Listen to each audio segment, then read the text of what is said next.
Welcome to Mr. Nightbleed. Tonight, in 7 haunted graveyard horror stories from real life, we step through the rusted gates of cemeteries where names are carved in stone. Flowers wither overnight and the earth itself remembers what we try to forget.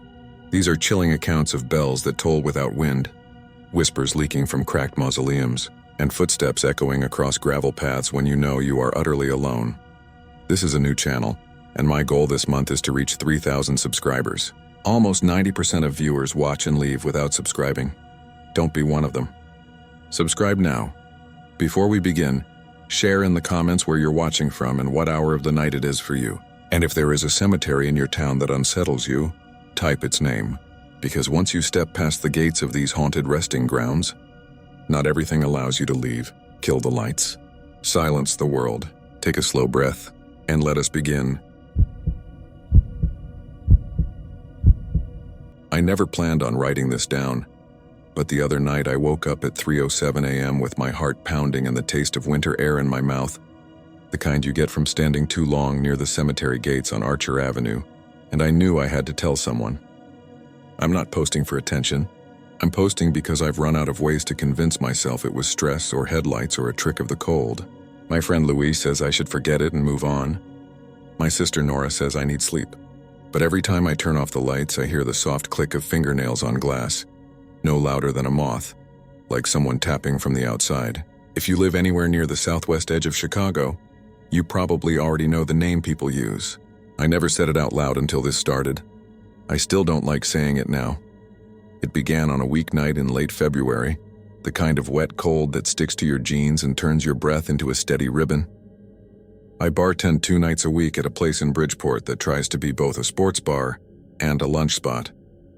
We get union guys, nurses, the occasional cop, and every few hours someone brings up old local stories. Most of the time they're about crimes from the 80s or Ballpark Frank, the guy who used to eat 9 hot dogs on his break. People laugh. That night the TV above the bar was playing a documentary with closed captions about Chicago hauntings. The customers weren't really watching, but between pours I kept catching pieces of the text moving across the bottom of the screen. White dress, hitchhiker, Archer Avenue, vanishes near the gates. I didn't look at it too long. The manager, Dan, turned the volume up during a commercial and said he'd driven that stretch 100 times and never seen a thing. He was joking when he said it, but he made a sign of the cross anyway. Around 10, my sister Nora texted that her car battery had died at her friend's apartment in Clearing. She asked if I could drop off the jump starter I keep in my trunk. I said of course. We've got each other's spare keys and we trade favors. She's a teacher. She grades papers on my couch when my place is quiet. I closed up at midnight, counted the drawer, and left the bar to the sound of the ice machine heaving in the back. I could see my breath in the lot. The air had that raw feeling like you get right before a snow that never quite arrives. I called Luis, because he's the kind of friend who stays on the line when you're driving late, and he had just gotten off his shift at the plant. He said he'd ride with me to Nora's and then we could hit Maxwell Street for a Polish if the stand was open. We met at the corner by his building. He got into my passenger seat with a half-finished coffee and gloves that didn't match. He always forgets a glove somewhere and ends up with one knit and one leather. We kept the windows cracked for the stale bar smell and headed toward Clearing, but the navigation app suggested cutting down Archer to avoid a lane closure on Cicero. I didn't think about it until the sign for justice flashed by the windshield in that sodium orange light and the road, leveled out to that straight run people always talk about. I don't know if I want to do Archer, Luis said. He was laughing, but he straightened his posture like a kid in the back seat when a cop car merges. He'd seen the documentary too. Everyone has seen some version. It's faster, I said. I thumbed the defroster button even though the glass wasn't fogged. Habit. The night looked like it had been erased and redrawn in hard pencil. The streetlights made islands of light on the asphalt, and in between them was that particular Chicago winter darkness that tastes like rust.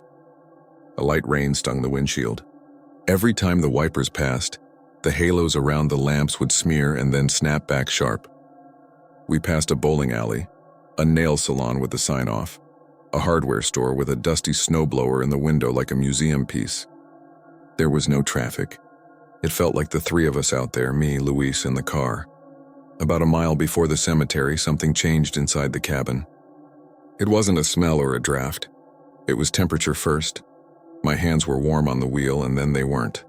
It was like the air inside the car dropped 10 degrees without the heater changing. The digital readout said 72, but my breath came out in a thin veil anyway. Luis rubbed his hands together and tucked them into his armpits. He checked the vents. "Do you feel that?" I was about to say maybe the thermostat was off, when we both heard a small sound from the back seat. Not a thump or a rattle, more like a careful settling, like someone shifting their weight to get comfortable. Luis turned and peered into the back. There were a few flattened cardboard boxes and the jump starter. My winter hat, a stray pen on the floor, nothing else. He sat forward again and shook his head. "You need to clean this out. There's a brick building near the cemetery that has a painted sign from the 1950s. If you know it, you know it. I always use it like a mile marker. When it slid into view, something in me went calm the way you feel calm, just before you admit you're in trouble." I checked the rear view for headlights. There were none. I checked my speed. I was under the limit and didn't remember letting my foot off the gas. We reached the stretch with the fence and the gate, black iron that always looks damp even in dry weather. The stone pillars are clean now, but in the old photos there are smudges and what people claim are prints.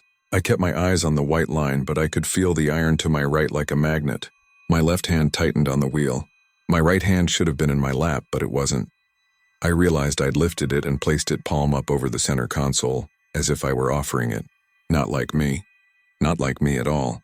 Luis was the first to say it. "Don't stop." "I'm not," I said, but my foot was lighter than it should have been. We were gliding. The wipers squeaked once and went silent. He said it again, louder. "Don't stop." I had a thought at the exact wrong time.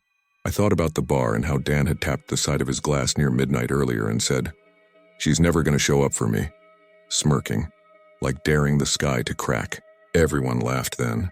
Someone knocked on the wood of the bar for luck. I didn't. I was wiping the taps. We passed the gate. It was quick. That's how I know I'm not embellishing this. It wasn't slow and melodramatic with a woman appearing in the road. It was a quick movement like any pedestrian crossing against the light. The edge of a white dress catching my headlight, the shape of an arm lifting, a face maybe turned away, hair damp against the cheek.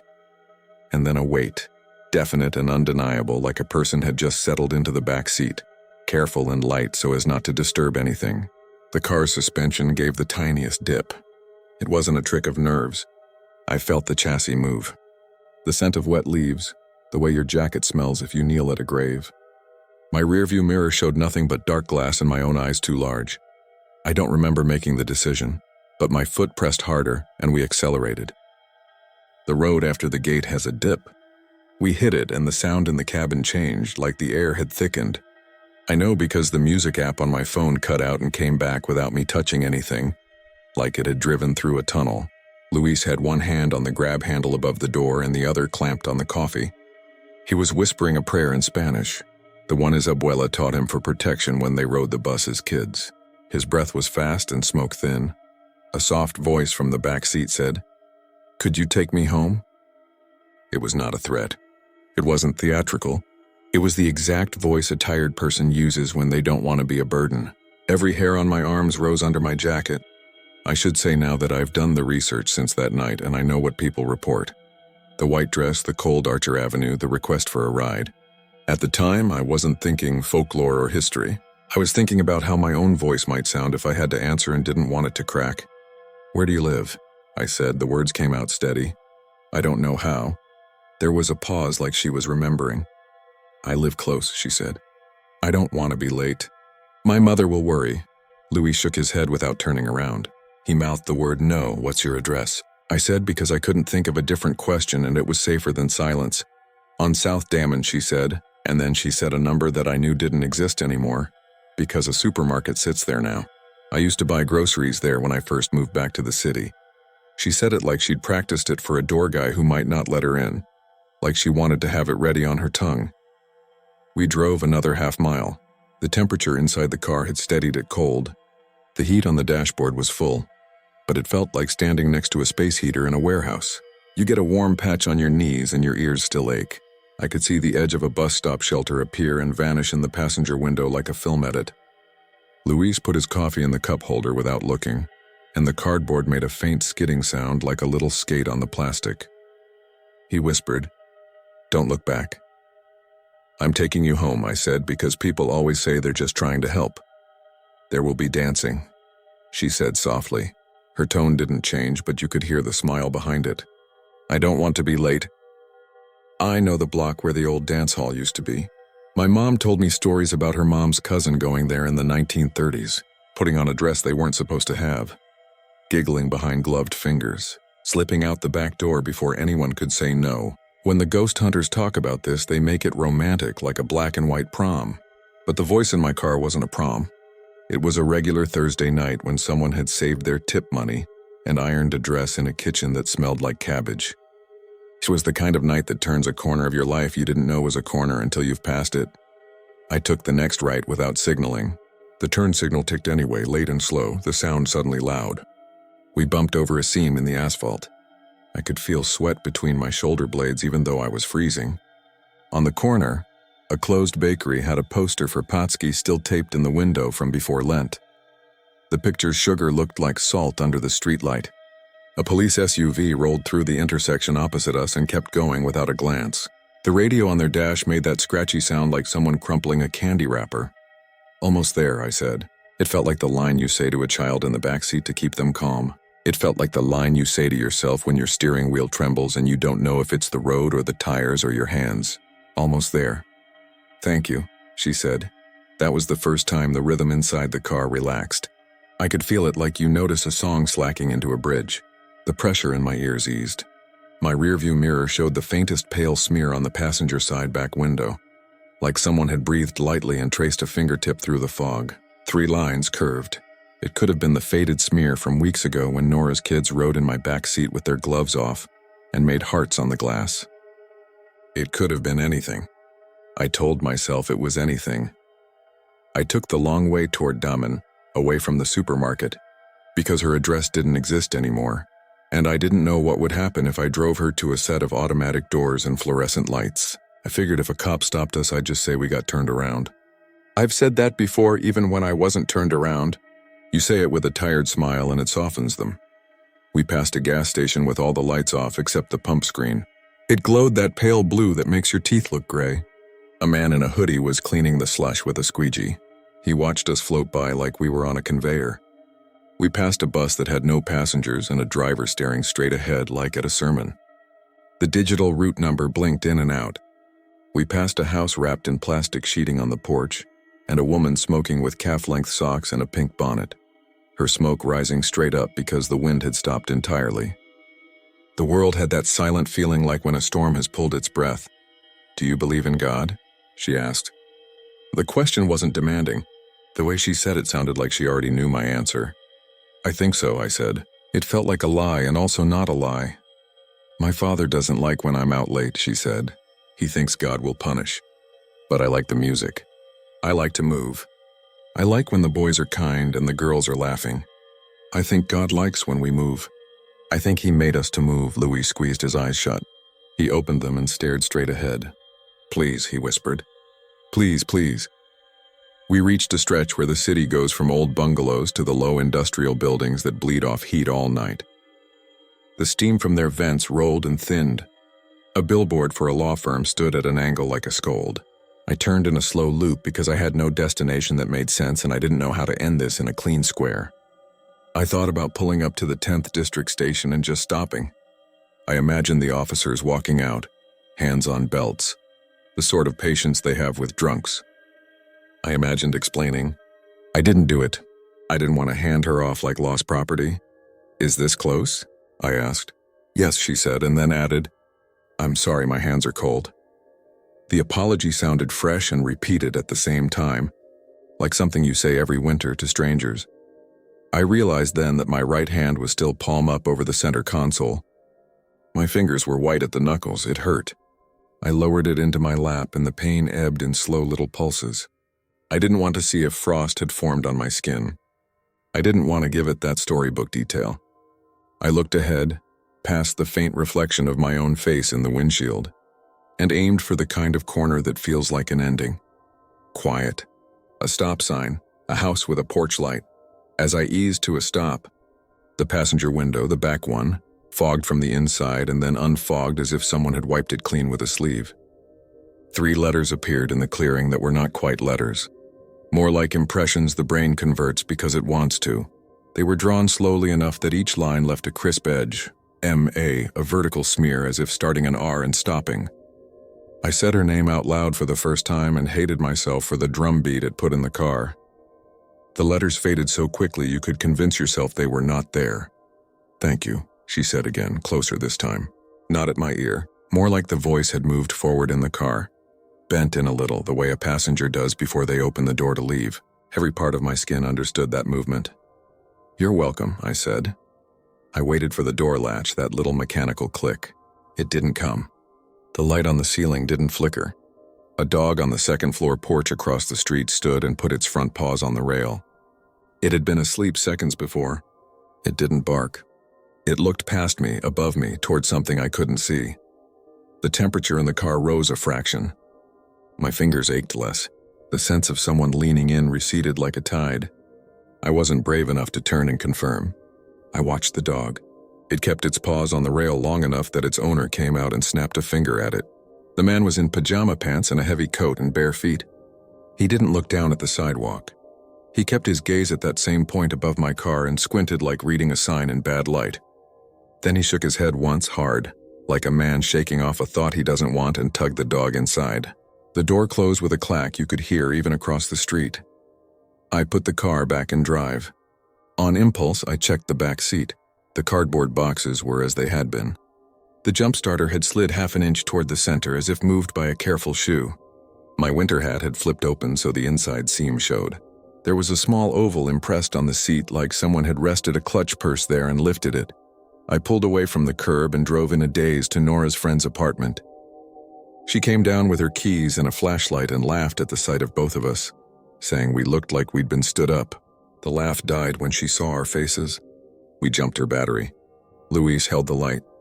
My hands shook when I connected the clamps, and I told Nora it was because I hadn't eaten. She tried to press me to come up for tea. I said no, I had to be back for a morning shift at the bar. It was not true. On the way home, we didn't talk about it until we passed a billboard for a funeral home, and both, at the exact same time, reached out to lower the radio volume that wasn't even on. Louise said, "We didn't stop at the gate." "I know," I said. "Then why do I feel like we did?" "I don't know," I said. When I dropped him off, he put the coffee cup in my bin and then reached back into the car like he had left something in the back seat. He dragged his fingertips lightly across the upholstery. He didn't like what he felt. I could tell because he pulled his hand back and rubbed his thumb and forefinger together the way you do when you've touched cold glass. "Don't tell Dan about this," he said. "He'll make jokes." I didn't plan to tell anyone. I went home and sat in my kitchen with the lights off for a long time. The fridge hummed and shuddered. The clock over the stove blinked 12 young because the power had flickered weeks ago and I never fixed it. I slept for 2 hours and dreamed the sound of a dress hem brushing a stair. In the morning, the car smelled faintly of pond water. I opened all 4 doors and let the air move through. My neighbor Hank, a retired firefighter, waved at me as he salted his front step. He has big hands and a permanent squint from smoke and sun. He nodded toward my car and said, "Got a foggy window problem?" "I think I left the heat off," I said. He grunted.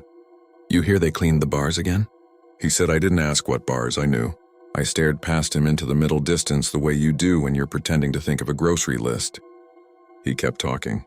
He said kids still go out there and make a mess, and the groundskeepers have to scrub the gates because people think it's cute to stick gum there like it's a wall of wishes. I said I hadn't heard. Then he told me he used to drive Archer when he was young and dumb, and he saw something white once in a snow squall and almost put the truck in a ditch. He laughed then, but it was a quiet, respectful laugh, nothing like the barroom jokes. Hank is not a man you make fun of. He clapped me on the shoulder and went inside. For 2 days, nothing obvious happened. I kept busy. I drank water. I didn't take Archer. Then on Saturday night, as I was taking out the trash at closing, Dan said, "Hey, did you read this?" He held up his phone. He had a local news article open. A car wreck on Archer at about 2 in the morning. Driver swears he saw a girl step out of nowhere in a white dress. He swerved and hit the median. He was okay. The passenger had a broken wrist. The cops chalked it up to black ice. The photo in the article showed the fence in the background. The iron bars looking the way they always look in pictures, like painted bone. Dan chuckled and said, "People will blame anything but themselves." I stared at the photo so long my eyes watered. Nora came in after her shift at the school on Monday to grade spelling tests at the corner of the bar. She jostled her tote and a ribbon of paper from our register spool fell out. She picked it up and read it without thinking. The way you read anything in your hands. She frowned. "This is weird," she said and slid it to me. Someone had typed on it, not printed, but used the keys like a typewriter. At the top, the date and time were correct, because the register stamps it. Under that, in shaky, careful letters, someone had typed, "Can you take me home?" No question mark, no please. Just the exact same cadence as the voice in the car. I told myself some drunk had pressed the keys and then tore the strip, and we hadn't noticed until now. I told myself that and then noticed the timestamp, 12:13 a.m., the night we drove Archer. I didn't show it to Luis. I didn't want to put that weight on him. I tried to be normal. I really did. I went to work. I paid my gas bill. I watched a video about fixing a leaky faucet and didn't fix it. I would have kept going like that if nothing else happened. But I woke one night sometime after 3 with a crystalline thought. I hadn't locked my car. It was the kind of thought you'd have any night, and I've had it before and gone outside in my socks like an idiot. I grabbed my keys and stepped out onto the small back stair that leads to the lot behind my building. The air had that brittle bell-like ring that feels like it could shatter if you clap. I clicked the key fob and heard the car respond with a polite chirp and the soft clunk of the locks dropping. Before the chirp faded, I heard a second sound from the driver's side window, no louder than a fingertip tapping twice. I stood on the stairs longer than made sense. I told myself it was a drop of ice sliding. The next morning, in the thin dirt on the bottom edge of the glass, I found 3 faint tracks like you might get if you drag a fingernail lightly. I wiped them with my sleeve, and the sleeve came away damp and smelling like old flowers. I stopped using the back seat unless I had to. A week later, Luis convinced me to meet him and his cousin for tacos after their late shift. We ate standing up in a little place that keeps the door propped and the grill going until 2. Luis told the cousin the story, but he took the corners off, made it sound like we had just spooked ourselves. The cousin said the usual things about urban legends and that girl in the white dress. He said his friend had once seen a woman run barefoot across the street near the gate. Then he said something that stuck to me. "It's not the first time someone asked you for a ride, right?" People ask for rides all the time. That's the problem with being a decent person. You get asked. He meant it to be a joke, but it lodged in me like a splinter. The next night, my phone woke me at 2:11 with a call from an unknown number. I don't answer those, but I answered. Static at first, like an old record, then a small hiccup of a voice like someone trying to figure out how to talk through a sleeve. "Could you take me home?" I said hello 3 times and then, "Who is this?" The line went dead. I checked the call log and it was blank. No missed calls. My apartment smelled like wet wool. I lay back down and told myself it was a dream I'd inserted into my memory like glue into a crack. That's a thing we do, I've read. The brain loves a pattern. I held out another week and then, against the basic wisdom you'd give any stranger on the internet, I drove Archer again. I told myself I was doing a controlled exposure, like people who are afraid of elevators and ride 1 floor at a time until their heart slows. I left the bar at 1 a.m. and turned onto the quiet street and whispered to no one that this was stupid and fine at the same time. I passed the stone pillars. I didn't see a dress. I didn't hear a wait. I drove past clean. The relief felt like someone had taken a band off my chest. I started to laugh at myself, and then, 2 blocks later, the check engine light clicked on with a polite ping and the power steering went heavy. I eased to the curb and turned on my hazards. They ticked with that metronome sound that makes you too aware of time. The neighborhood there is a mix. A dark park, a funeral home, houses with little lions on the steps. It was very quiet. I popped the hood, stood under the streetlight, and stared at hoses like a person before a museum painting that means something only if someone explains it. My breath made a steady spool in front of me. I called roadside assistance and they put me on hold, cheery music low in my ear. I heard the kind of shoe I've only seen in old photos coming toward me on the sidewalk. Small heel, not a spike, more like a practical dress shoe. The sound was not loud. It was precise. I stayed looking at my engine. The footsteps stopped at the edge of my passenger door. A car passed 2 blocks away and I saw the heel's shadow flick for a moment across the white of my fender, a cat watcher's movement. I didn't turn. Could you take me home? The voice came from where the shadow would be, just outside the passenger door. It was as soft as it had been in my car that first night. Closer, but not inside yet, and it carried the tiniest tremor of embarrassment, the way a person sounds when they've had to ask twice and don't want you to feel bad. I can't right now, I said. My mouth was dry. My car is broken. I don't want to be late, she said. They said we would be careful. They said they would be gentlemen. I believe you, I said. I stared at the dipstick as if it contained writing. The hazard lights ticked. Tick, tick. I could see in the corner of my eye a small profile like the edge of a face leaning toward the window. No breath fogged the glass. A patrol car rolled slow toward the intersection and paused like they were sniffing out something more interesting than a stalled sedan. I raised my hand without turning my head to show I was okay. The car idled. The officer in the passenger seat leaned out a crack and said, "You good?" The voice outside my door went quiet in an instant, the way a whisper stops when a light turns on. I nodded to the cruiser. "I'm okay," I said. "Help is coming." The officer studied me a heartbeat longer than felt normal, then gave me a 2-finger salute and the car glided away. When I lowered my hand, the voice was back and softer.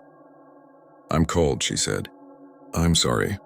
I unlocked the passenger door and opened it halfway. This is the part I can't explain to myself. By every sensible measure, I should not have done it. But it felt ruder not to. Like leaving someone outside your apartment building in the rain. The seat was empty. The emptiness had shape. The interior light didn't come on, or it came on a shade too dim, the way a bulb looks right before it dies. I pushed the door wider and the cold walked in. And I do mean walked. The air moved as if someone had passed a figure between the doorframe and my chest. Then it settled in the passenger seat. The cushion gave the smallest sigh. The scent of damp leaves returned. "Thank you," she said. I sat back behind the wheel. I didn't touch the hood again. I didn't look at the passenger seat because I knew I couldn't take whatever I would see or not see. I texted Luis one word, "Here." He responded on my way. The hazard lights ticked. My phone's battery icon glowed red like an ember. From the passenger side, the faintest brush of fabric, hands being folded in a lap. A girl straightening the seam of a dress. "You don't have to take me all the way," she said. "Just as far as the dance. They know me there. They've seen me." I watched a man across the street scrape ice off his windshield with a credit card because he'd lost his scraper. He swore softly at the card like apologizing to it. He never looked our way once.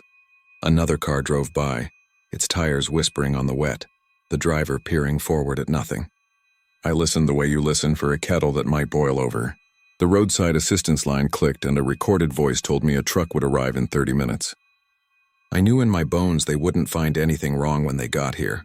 I accepted that knowledge the way you accept your reflection. "Can I ask you a question?" I said yes. She said, "Are you angry?" It came out before I could pretty it up. People who write about these things often make the dead wise or wrathful, because those are big emotions that fill a page. The answer I got didn't fit either. "I am late," she said. That was the whole of it. Tired, hurt by the unfairness of something small turning itself large. I don't want them to be waiting for me. Luis's car slid in behind mine, easy as a boat docking. He jogged up in his mismatched gloves, took one look at my face, glanced at the open passenger door and didn't look inside. He has better instincts than me in some ways. "You okay?" he asked. "My car died," I said. He nodded. He closed the passenger door gently like you would close a sleeping baby's door. The click landed in my chest. The temperature in the cabin lifted a notch and my breath didn't plume the same way. He put his hand on my shoulder and squeezed. "Come sit in my car," he said. "They'll tow it and we'll deal with it tomorrow." We sat in his car with the heater blowing and the windshield fogging along the edges. From there I watched mine idle with its hazards blinking an orange heartbeat. The tow truck came quicker than promised. The driver was a guy in his 30s with a knit hat and a grin tinted by energy drinks. He said, "Happens all the time around here. It's like the road doesn't like certain engines." He laughed after he said it and then apologized to the air, which made me wonder what he said when he was alone. They took my car to a shop I trust. The mechanic, a woman named Asha who fixes things fast and never upsells, called me the next afternoon and said, "I can't find a single thing wrong." I'd drive it to New York right now. She said it kindly, not like a challenge. She told me she cleaned some gunk off a sensor, just to feel like she'd done something. When I picked it up, the radio presets had all shifted one station to the left, like someone had tried to tune in music between frequencies. I put them back without thinking and only realized hours later what I'd changed. You want me to say this ended with a confession or a black and white photo or a ring of burned fingerprints on iron? It didn't. It ended the way most things end, by thinning. The call stopped. The temperature in my car returned to normal. I started to sleep again and only sometimes woke at 3:07 with the taste of cold in my mouth. A month went by, then another. I took Archer once with no trouble. I took it again because I'm not smart. I took it a third time because routines are stubborn, and we go back to the places that scare us to try to drain the fear out. Each time I drove past the gate and felt only the ordinary dread you feel when passing a cemetery at night, which is to say a small pulse of your own mortality and the urge to put the radio on. But the story doesn't let go. You can forget during the day, but then at a red light your eyes drift to the rearview mirror and catch the backseat in the shallow greenish glow of the dash. You notice the faintest oval on the vinyl where a clutch might rest, and you tell yourself it's always looked like that. You brush your hand over the seat and your fingertip comes away cool, and you tell yourself the window was cracked. You do your best to be sensible. You say the name under your breath and then you don't for a week. Last Friday, after closing, Dan taped a new laminated sign to the bar that said, "No credit, no tabs, no exceptions." He used too much tape and smoothed it with his palm like a teacher with a poster. The TV was off. The ice machine was quiet. He turned to me and said we should do an Archer run after we mopped like old times. He said we could bring bolts and bolt cutters and take down one of the bars people keep pretending has prints just to shut everyone up. He said it with a grin, and he said it looking me in the eye so I would agree. "Another time," I said. "I'm beat." He shrugged and went to count the till. I wiped the bar and thought about the girl who asks for a ride and apologizes for her cold hands and wants to get to a dance that no longer exists. I thought about how the worst thing you can do to a person isn't to hurt them. It's to make them late for something they'd been looking forward to. The smaller the errand, the meaner it is to ruin it. I think about that when I can't sleep. The night I wrote this, I checked my car locks again because I couldn't help it, and the glass was clean and dry and the seat was just a seat. When I turned to go back inside, I saw a woman walking along the far edge of the lot in a pale coat. It was the wrong season for pale coats. She didn't look at me. She crossed under the streetlight and the light caught only the curve of her cheekbone, and the hair pinned at the nape like a style out of a photo album. I wanted to call out and ask if she needed a ride. I didn't. She reached the sidewalk and turned the corner, and the sound of her step was the small, precise sound of a heel made for dancing, softened by weather, patient with time. I unlocked my door and went inside and stood with my ear to the wood like a person listening for a horn. I've written this down because I need to put it somewhere outside my head. Believe me or don't, I don't care. If you drive Archer late, don't go looking for her. But if you feel your car dip as if someone set down the gentlest weight in your backseat, if the temperature reels backward and your breath makes lace and you find your right hand palm up like an offering, without remembering when you moved it, don't mock, don't dare the dark to do its trick. Keep your eyes on the line. Keep your voice level. Ask where home is, even if you know it's not there anymore. And when you pass the gates and the fence looks like painted bone and the dog on the porch stands with its paws on the rail, to watch something you can't see, remember that not every haunting is about rage. Sometimes it's just about someone who hates to be late, who wants to move the way music makes you move, and who needs, for a few minutes, a warm car and a person who will say yes. If you can't bring yourself to say yes, at least don't tell the story with a joke later in a bar with the ice machine heaving in the back. The night hears you. The iron remembers. And once you've heard the soft, careful voice ask from just behind your shoulder, it never really sounds like the wind again. I never planned on writing about this, but the way I've been waking up lately makes it impossible to ignore. I keep finding the imprint of a small hand where my pillow dips like a child pressed their palm there while I was sleeping. It isn't shaped by wrinkles or the way I move around. It's 5 distinct dents, the fingers splayed, and they stay visible for a few minutes after I sit up, like the bed clings to the memory. I told myself it was a weird fabric pattern or the way the foam springs back. Then last Thursday when I turned over, there was the sound of laughter right behind my ear. A quick, bright little giggle, the kind you hear in a playground when someone wins a silly game. Except my apartment is on the 4th floor and I live alone. I think it's time to tell the whole thing, because it didn't start in this room. It started in Edinburgh, under a sky that never really turned black. I went there last winter with my friend Elliot, the kind of trip you plan to make a dent in the gloom after the holidays. Flights were cheap. We packed for rain and wind and promised to try haggis and maybe do one of those ghost walks you see on YouTube. Elliot is one of those people who laughs at haunted places in the same breath he signs up to go. I'm not jumpy, but I'm not careless either. I have a habit of checking doors twice, then checking again, and I don't sleep with the closet open. That trip I kept thinking about good coffee and old stone. I told myself that if we did anything haunted, it would be for a laugh. On our second day, we did the Royal Mile tourist circuit. We climbed past shops selling tartan and shortbread and tiny bottles of whiskey, moved through a cathedral that smelled like cold stone, and stood at the castle where the wind cut across the esplanade. That night, we hunted down a pub on Candlemaker Row because it was out of the way, and because the bartender's name online made Elliot snicker. The pub was narrow and warm and full of the sound of old voices. The wood along the bar had been touched to a shine. We drank pints we didn't need and listened to two men in flat caps argue about hearts and hibs. Somewhere in there, a woman in a wool coat sat beside us and told the bartender she was doing the late tour. She had a soft tea in her words that I liked right away. She turned, flashed a smile at me that unwound something tense in my shoulders and said, "You two should come along. Clears the head before you sleep." Her name was Maeve, though her accent had more city than Gaelic to it.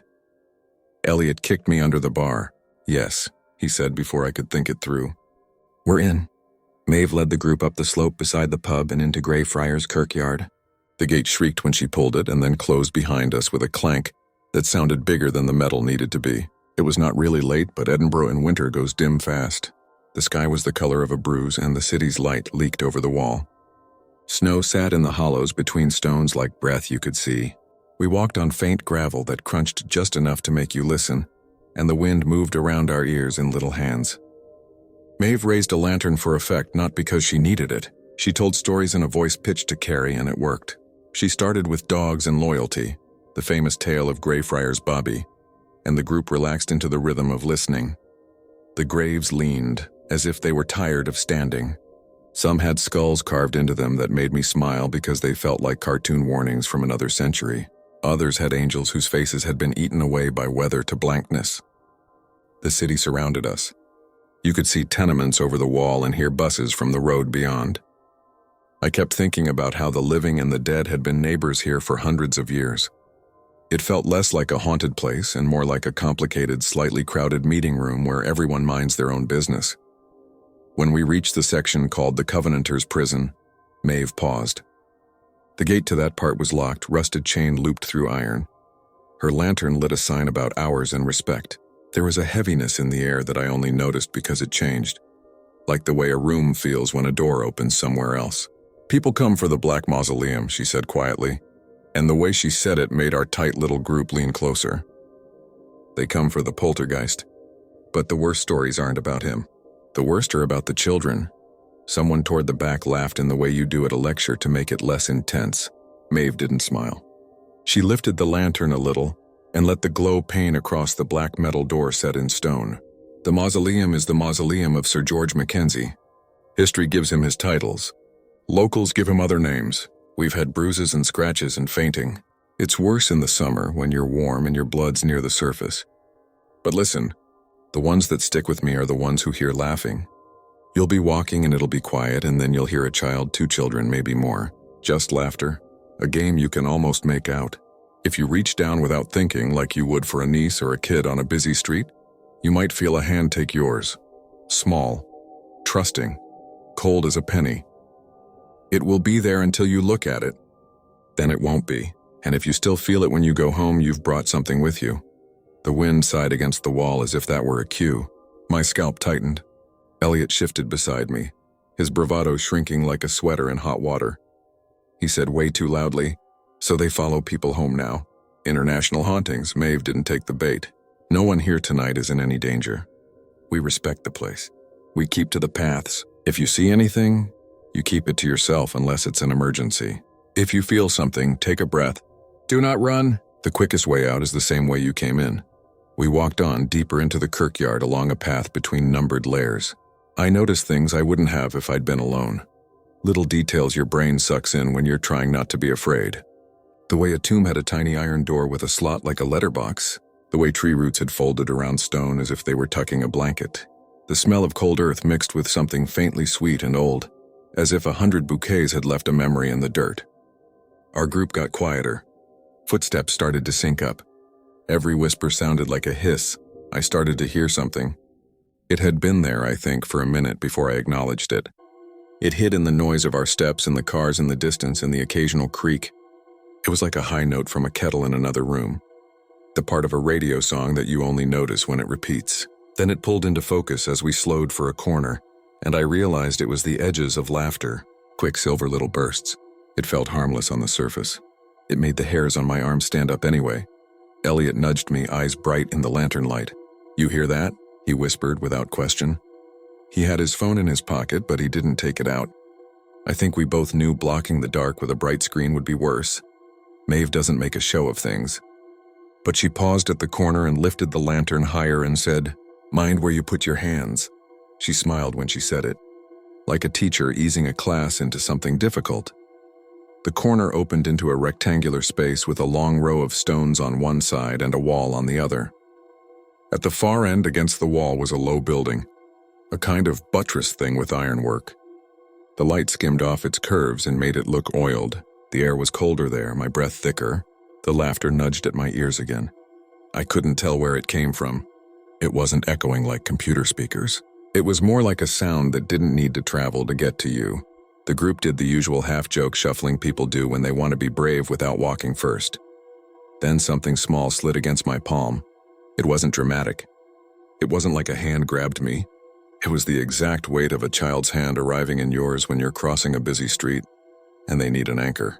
A little temperature shock. Cold spreading along the line where we touched. I didn't move my eyes from Maeve's lantern because I was afraid if I looked down I'd see nothing, and break something in myself I wouldn't know how to fix. The hand felt older than the size suggested. I know that sounds strange. I mean, it had a way of being there that felt practiced and tired, like it had tried this walk before with other people who didn't look down. I said, very quietly because my mouth felt too big for my voice, "Elliot." He leaned his shoulder against mine the way he does when we're in a crowd. "Yeah. Do you see a kid?" "What?" "Don't look," I said, which made him keep his gaze straight ahead, jaw working. "Just tell me if you feel anything." He took a breath. I felt his hand search for mine on my left side, the free one, and squeeze it. He held on like that for a few seconds. His hand is big and warm even when he's cold. The hand in my other palm tightened as if to keep score. The laughter was closer now, and I realized there were two kinds. A brighter sound and a softer one that wheezed on the tail end. I wanted to say something to Maeve, but her lantern had moved to the left, and I understood the unspoken rule of the moment. Don't break the thread. I tried a silly thing. I counted in my head, 1 to 5, the way you do with kids when you cross. At 3, the small hand squeezed. At 5, it let go. The weight vanished so completely I gasped, like I'd been underwater and didn't realize it until air burned my throat. I looked anyway because I'm not made of stone, and there was nothing beside me. There was the tomb, the ironwork, Elliot, the group, the lantern light, the wall, a little depression in the thin layer of frost on the path, 3 ovals and a rough triangle. It could have been anything. Me moving poorly, wind, a trick, except I hadn't moved. We finished the tour with the polite applause people give to things that deserve more but make them uncomfortable. Maeve walked us back to the gate, clicked it closed behind the last of us, and stood with the polite distance you keep with strangers at night. Elliot was chatty all the way down the hill, adrenaline buzzing. He said he was going to sleep like a rock. He said he was going to make a TikTok about how ghost children abroad have better manners than the teenagers back home. I said I needed to brush my teeth for longer than usual. It was the kind of dumb joke that releases a knot between people. We went into the pub for a whiskey we didn't need. We ended up talking to the bartender about football we didn't understand. By the time we got back to our rental, the whole thing had the glow of a story you tell in the morning to make the day interesting. I slept, but it wasn't clean. I dreamed about walking along a wall that went on for miles. In the dream, The sky looked exactly like it had over the churchyard, a light that never quite gave you what you needed. I felt the small hand again, but I was frustrated, because every time I tried to see the face that matched it, the world moved me like a belt, transferring me forward on a loop. I woke twice with a sharp inhale, the way you do after running for a bus you didn't catch. When I woke for real, Elliot was already up. He had that bleary, overslept face people get when their body took sleep without asking. He had toast in his hand and was talking about a farmer's market. I stripped the bed to shake out the sheets because the duvet bunched, and I hate lumps. That's when I saw the first handprint. It wasn't burned in. It wasn't a stain. It was a pattern in the fabric, a rumpling the shape of a small palm with splayed fingers. It sat in the middle of the bottom sheet where my hip had been. I pressed my hand against it to smooth it, and my hand looked big and adult and completely wrong on top of it. I laughed to break the quiet in my head and called to Elliot in a voice that didn't wear my panic. He came in with his plate, took one look, and like an idiot touched it too. Then he did that thing where you immediately want to rule out the obvious. He checked the shape of the mattress, ran his fingers under the sheet, pressed the bed in a wider circle as if a spring had kinked into a weird pattern. The handprint didn't budge until he stripped the sheet all the way off. When the fabric went slack, it fell apart into wrinkles. Elliot said, "We both need more coffee." He threw the sheet on the chair and smiled in a way that didn't reach his eyes. "You have anxious sleep. Your body is inventing children." We left it at that. It would have taken something stranger to make me press Maeve's number and ask if this was normal. We spent the next day doing all the sober tourist things. We ate pastries with names I couldn't pronounce without apologizing first. We took photos of Ms. Crane's in a graveyard that wasn't haunted. I forgot about the way my sheet had bunched until that night, when I got back in bed and everything in me resisted the idea in a sudden, big way. Elliot joked that he'd switch sides with me in the morning if I wanted. I slept eventually because your body always chooses survival ahead of clarity. When I woke up, there were 3 handprints. They were not side by side. They were scattered, the way children's hands fall on a table when they stop paying attention. One was near the pillow, the thumb angled an odd way.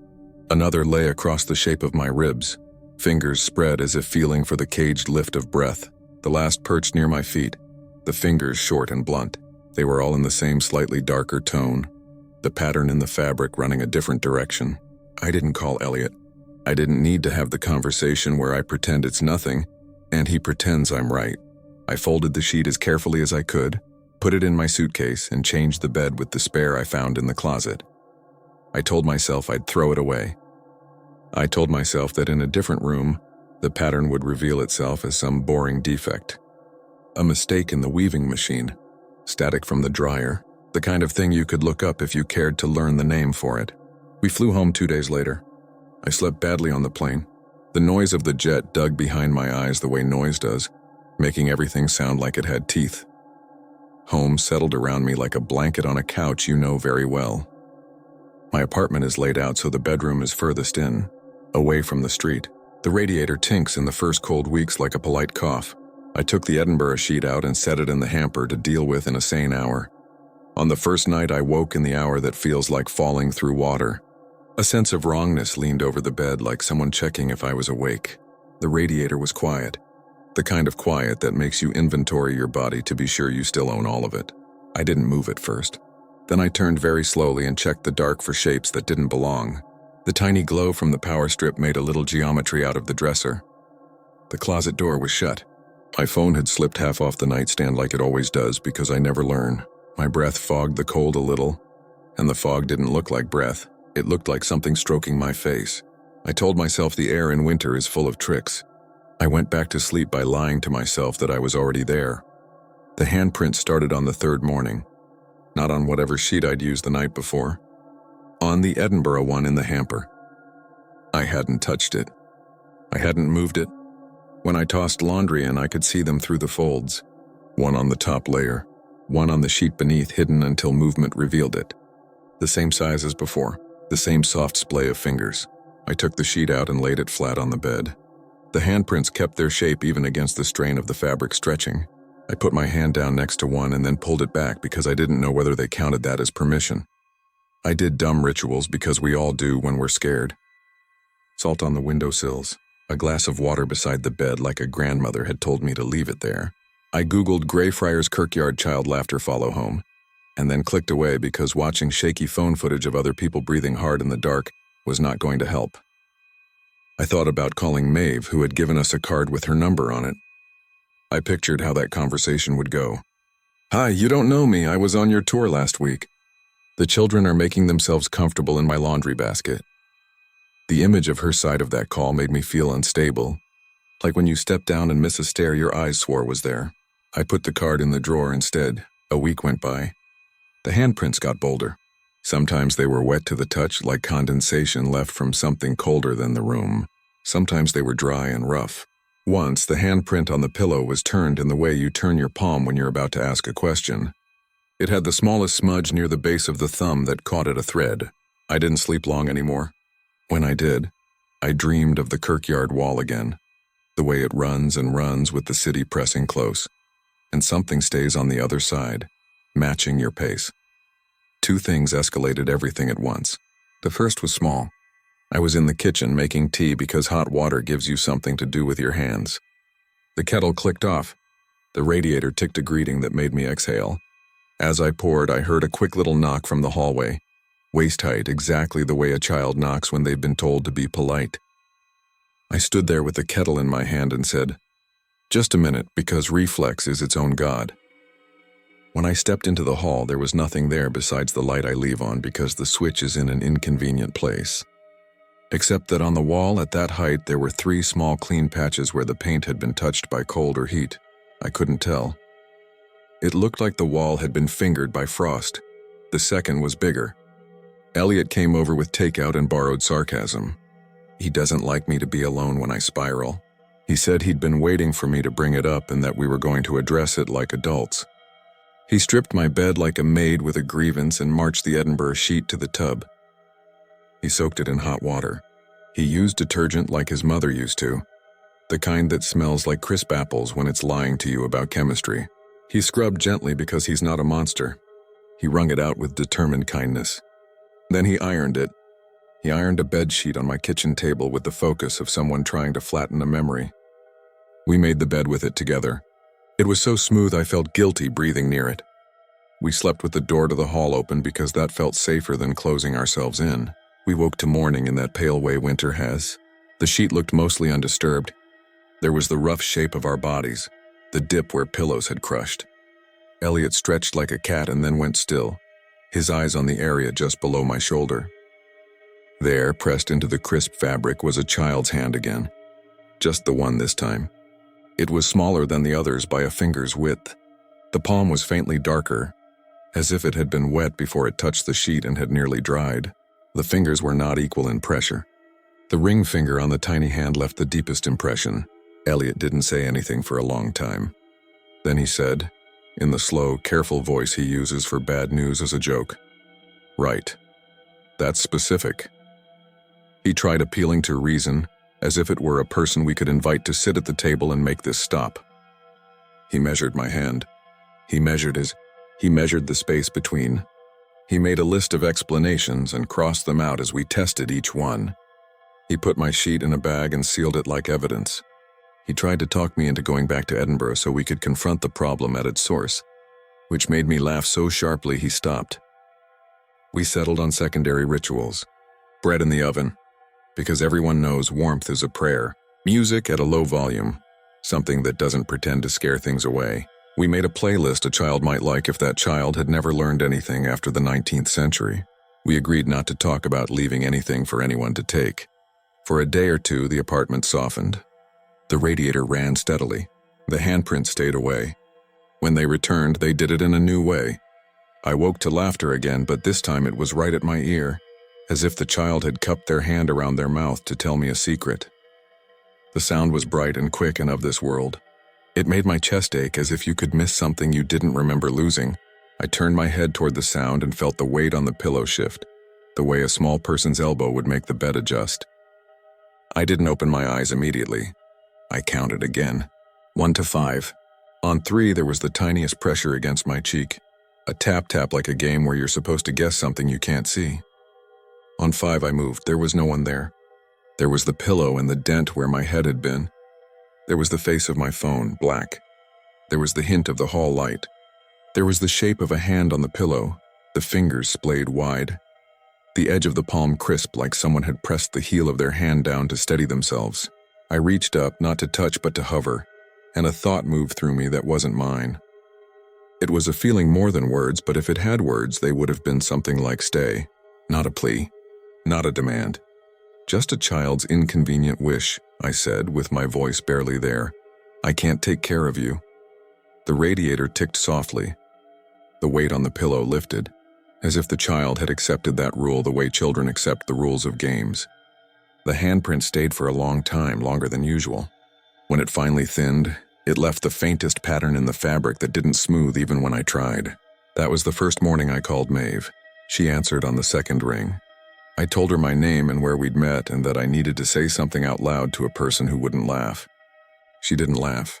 She didn't apologize for the distance between us or tell me what I wanted to hear. She said very gently, "Sometimes the children are lonely. Sometimes they like an anchor. The mistake is breaking the anchor with fear. Do not deny what's happening. Do not invite it to be bigger. If you can do neither, you will be fine. And if you can manage a small kindness, do that, but only once." "What counts as kindness?" I asked, because that sounded dangerous. "A story," she said. "A toy. A blanket on a chair. Something that shows you saw them. Then you say, 'I have to sleep without you now. You have your place and I have mine.' You say it out loud." "I took a sheet," I said, absurd and guilty. Maeve was quiet long enough that I thought we'd lost the call. "It doesn't matter what you carried in your suitcase," she said. "What you carried was the way you looked down when the hand was in yours. That's all it takes. I bought a small wooden top from a shop down the street that sells things you think you want when your hands are restless. I set it on the dresser opposite the bed. I spun it before I slept, not in a showy way, just enough to see it wobble into steadiness. I said, "Because you do the things you promise to the people who help you. This is yours for now. I'll leave it there. I have to sleep without you now. You have your place and I have mine." I looked stupid and felt better. I slept. I woke twice with the feeling of small weight and a giggle at my ear, and each time I said, "No, not harsh, not pleading, just a boundary, like a gate at the end of a path." Each time the pressure lessened as if a rule had been remembered. The last night before I wrote this, the top was on the floor in the morning. It lay on its side near the baseboard, as if someone had tried to send it under the dresser to keep it. The handprint on the pillow was different. The fingers were closer together, the palm lighter, and next to it, barely there, was another handprint, even smaller, inside the first like a memory inside a memory. It wasn't a threat. It wasn't a challenge. It was a kind of apology my chest didn't know what to do with. I pressed the top into my palm until it hurt and put it back on the dresser and made the bed twice. I could end here and tell you that the laughter stopped and the handprints faded and the top stayed on the dresser and I slept like I used to. That would be easier for us both. The truth is softer and worse. It has learned my rhythm. Some nights are mine. Some nights belong to the space between my shoulder and ear, where the mattress dips for a small elbow. Some mornings I smooth the pillow and tell myself 5 minutes is a kind of mercy. Some mornings there is nothing and the apartment sounds like the inside of a shell. I go out more, which helps. I walk by the school down the street at dismissal and let the ordinary noise of children in this city fill me like a bright meal. I haven't told Elliot. Everything because he'd arrive with a toolbox and a schedule, and that would break a part of this I don't know how to name. I haven't thrown the sheet away because I can't shake the feeling that discarding it would be the same as ignoring a kid trying to catch your eye in a crowd. I haven't spun the top again, but sometimes it's moved in the morning, a few inches to the right. The line of dust along the dresser edge disturbed the way it would be if small fingers had dragged themselves there. This morning, before I sat down to write, I changed the bed. The window was a cold square as daylight tried to make its point. The radiator ticked and stayed quiet. When I smoothed the pillowcases, the fabric pulled, then released, the way it does when something light has been there and isn't anymore. I stood there longer than it makes sense to admit, watching the pillow as if waiting for a friend to come around a corner. The apartment felt balanced on a point I couldn't see. I made the bed tidy enough for a photograph and stepped back. Now as I type, I keep feeling that little giggle come and go like wind in the hallway. It doesn't get closer. It doesn't announce itself with threat. It's just there the way a place remembers what it has kept. I've started to think the churchyard is not the only place that is crowded and complicated. Maybe all our rooms are, wherever we touched hands with someone we couldn't see and then chose to look away. I'm gonna lay down in a minute because the day is heavy already. I will say the thing Maeve taught me clearly, the way you teach a rule to a child you love. I will leave the top where it is and the sheet where it must be and make a space beside me that is mine. Before I close this, I'll tell you something because you came this far and you're listening, like a person in the dark who needs to hear a voice. When I started typing, the bed behind me was smooth. A few minutes ago, there was a soft sound like a hand patting fabric once to check it. I didn't turn because I know what it looks like, but I can feel the way the air has changed near the pillow. A little pool of cold that's no one's fault. If I look now, I know what I'll see. 5 small dents, the shape of a hand that doesn't care about borders or flights or whether you paid to be told a story. I won't look yet. I'll look after I hit post. Then I'll make the bed a 3rd time, because that's the only ritual that feels like a promise I can keep. I don't care if anyone believes me. I just need to put this out there so I can sleep again. Stull is one of those places people joke about until they start listing directions that avoid it. If you grew up around Lawrence or Topeka, you know the name even if you've never seen the sign. It's barely a town, more like a brief widening of the road where the fields roll and the wind carries everything you say a little farther than you meant. I moved away after college and told myself the stories were something people used to scare freshmen. I could keep telling myself that until this spring, when I came home from my dad's heart procedure and ran into my old friend Evan at a Casey's. He looked older, like everyone does, but there was the same brightness in him that used to get me into dumb midnight bets. We stood by the coffee bar like people do when they're making small talk, because neither of them wants to talk about anything real. He asked how long I'd be in town. I said a week. He said we should go for a drive like old times. That was how it started. My sister Maya rolled her eyes when I told her I might see Evan. She never liked him much. She said he was trouble in a way that doesn't show up until 3 in the morning. I told her I was 35 and could make my own mistakes. She reminded me Dad didn't need any stress. There was nothing to worry about, I told her, and felt stupid for saying it. When someone says that in stories, you can hear the next thing coming. The next thing was a text from Evan a couple of nights later that just said, "You ever actually been to Stull after dark?" No question mark. He always wrote like his thumb was a dare. I typed that I was more of a daylight cemeteries person and he replied, "It's not like it used to be. Church is gone. It's just stones and a fence. Come on, man. I've got my uncle's work light." Then he sent a photo of a battered yellow portable light smeared with paint. He followed it with a photo of a 6-pack of something cheap. I told him I was trying not to be 20 anymore. He sent a smiley face with its tongue out and said he'd asked his cousin Lena to come. She knows the roads out there. No hassle, no trespassing, just looking around from the shoulder. Half an hour tops. The truth is I didn't want to go because after all the years I still remembered hearing the story at a freshman party about the missing boy. It was always a boy. Always someone younger than the person telling it to make it worse. The way I heard it, he went into the crumbling church at midnight on Halloween and never came out, and the kids outside heard him fall. The part that got me wasn't hell or devils. It was the idea of being underneath your friends while they say your name and can't reach you. Even now, writing that, I feel the skin on my forearms tighten. Lena drove because she said the county liked to sit out that way at night and ticket. She is one of those small tornadoes of competence you get in rural places, where you learn to do a lot because there's no one else around. She works at a garage in Eudora, and she wore a quilted flannel jacket and had a flashlight clipped to the visor.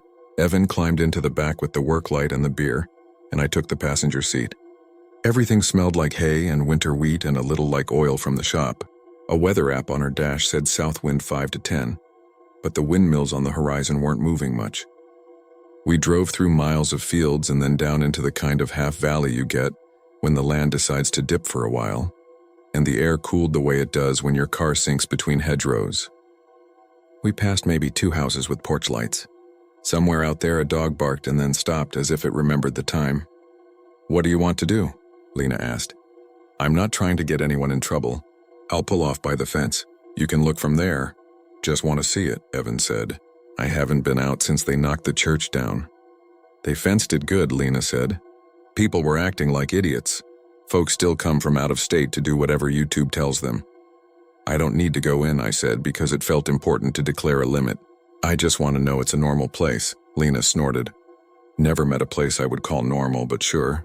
She found a gravel shoulder where wild sunflowers shivered, even though there wasn't much of a breeze. We stepped out into the kind of quiet that is big enough to be something on its own. The moon wasn't full, but it spilled enough light to make the stones throw short shadows, and the fence around the cemetery had that new metal gleam on the posts, but old wire between them. There were signs that said no trespassing and private property and cameras in use. There was nothing theatrical about the place. It was a patch of ground on a little rise with a handful of trees and stones in lines that weren't really lines anymore. I let some of the tension go. I don't know what I'd expected. Smoke, maybe. A smell like rot that would have at least been a signal my mind could use. We leaned on the fence. Evan set the work light on the hood of the car, but he didn't turn it on. I always picture it wrong, he said. Like a movie set, but it's just rocks. Rocks with names, Lena said. And I realized she was looking at one stone more than the others. She tilted her head as if she were listening through it.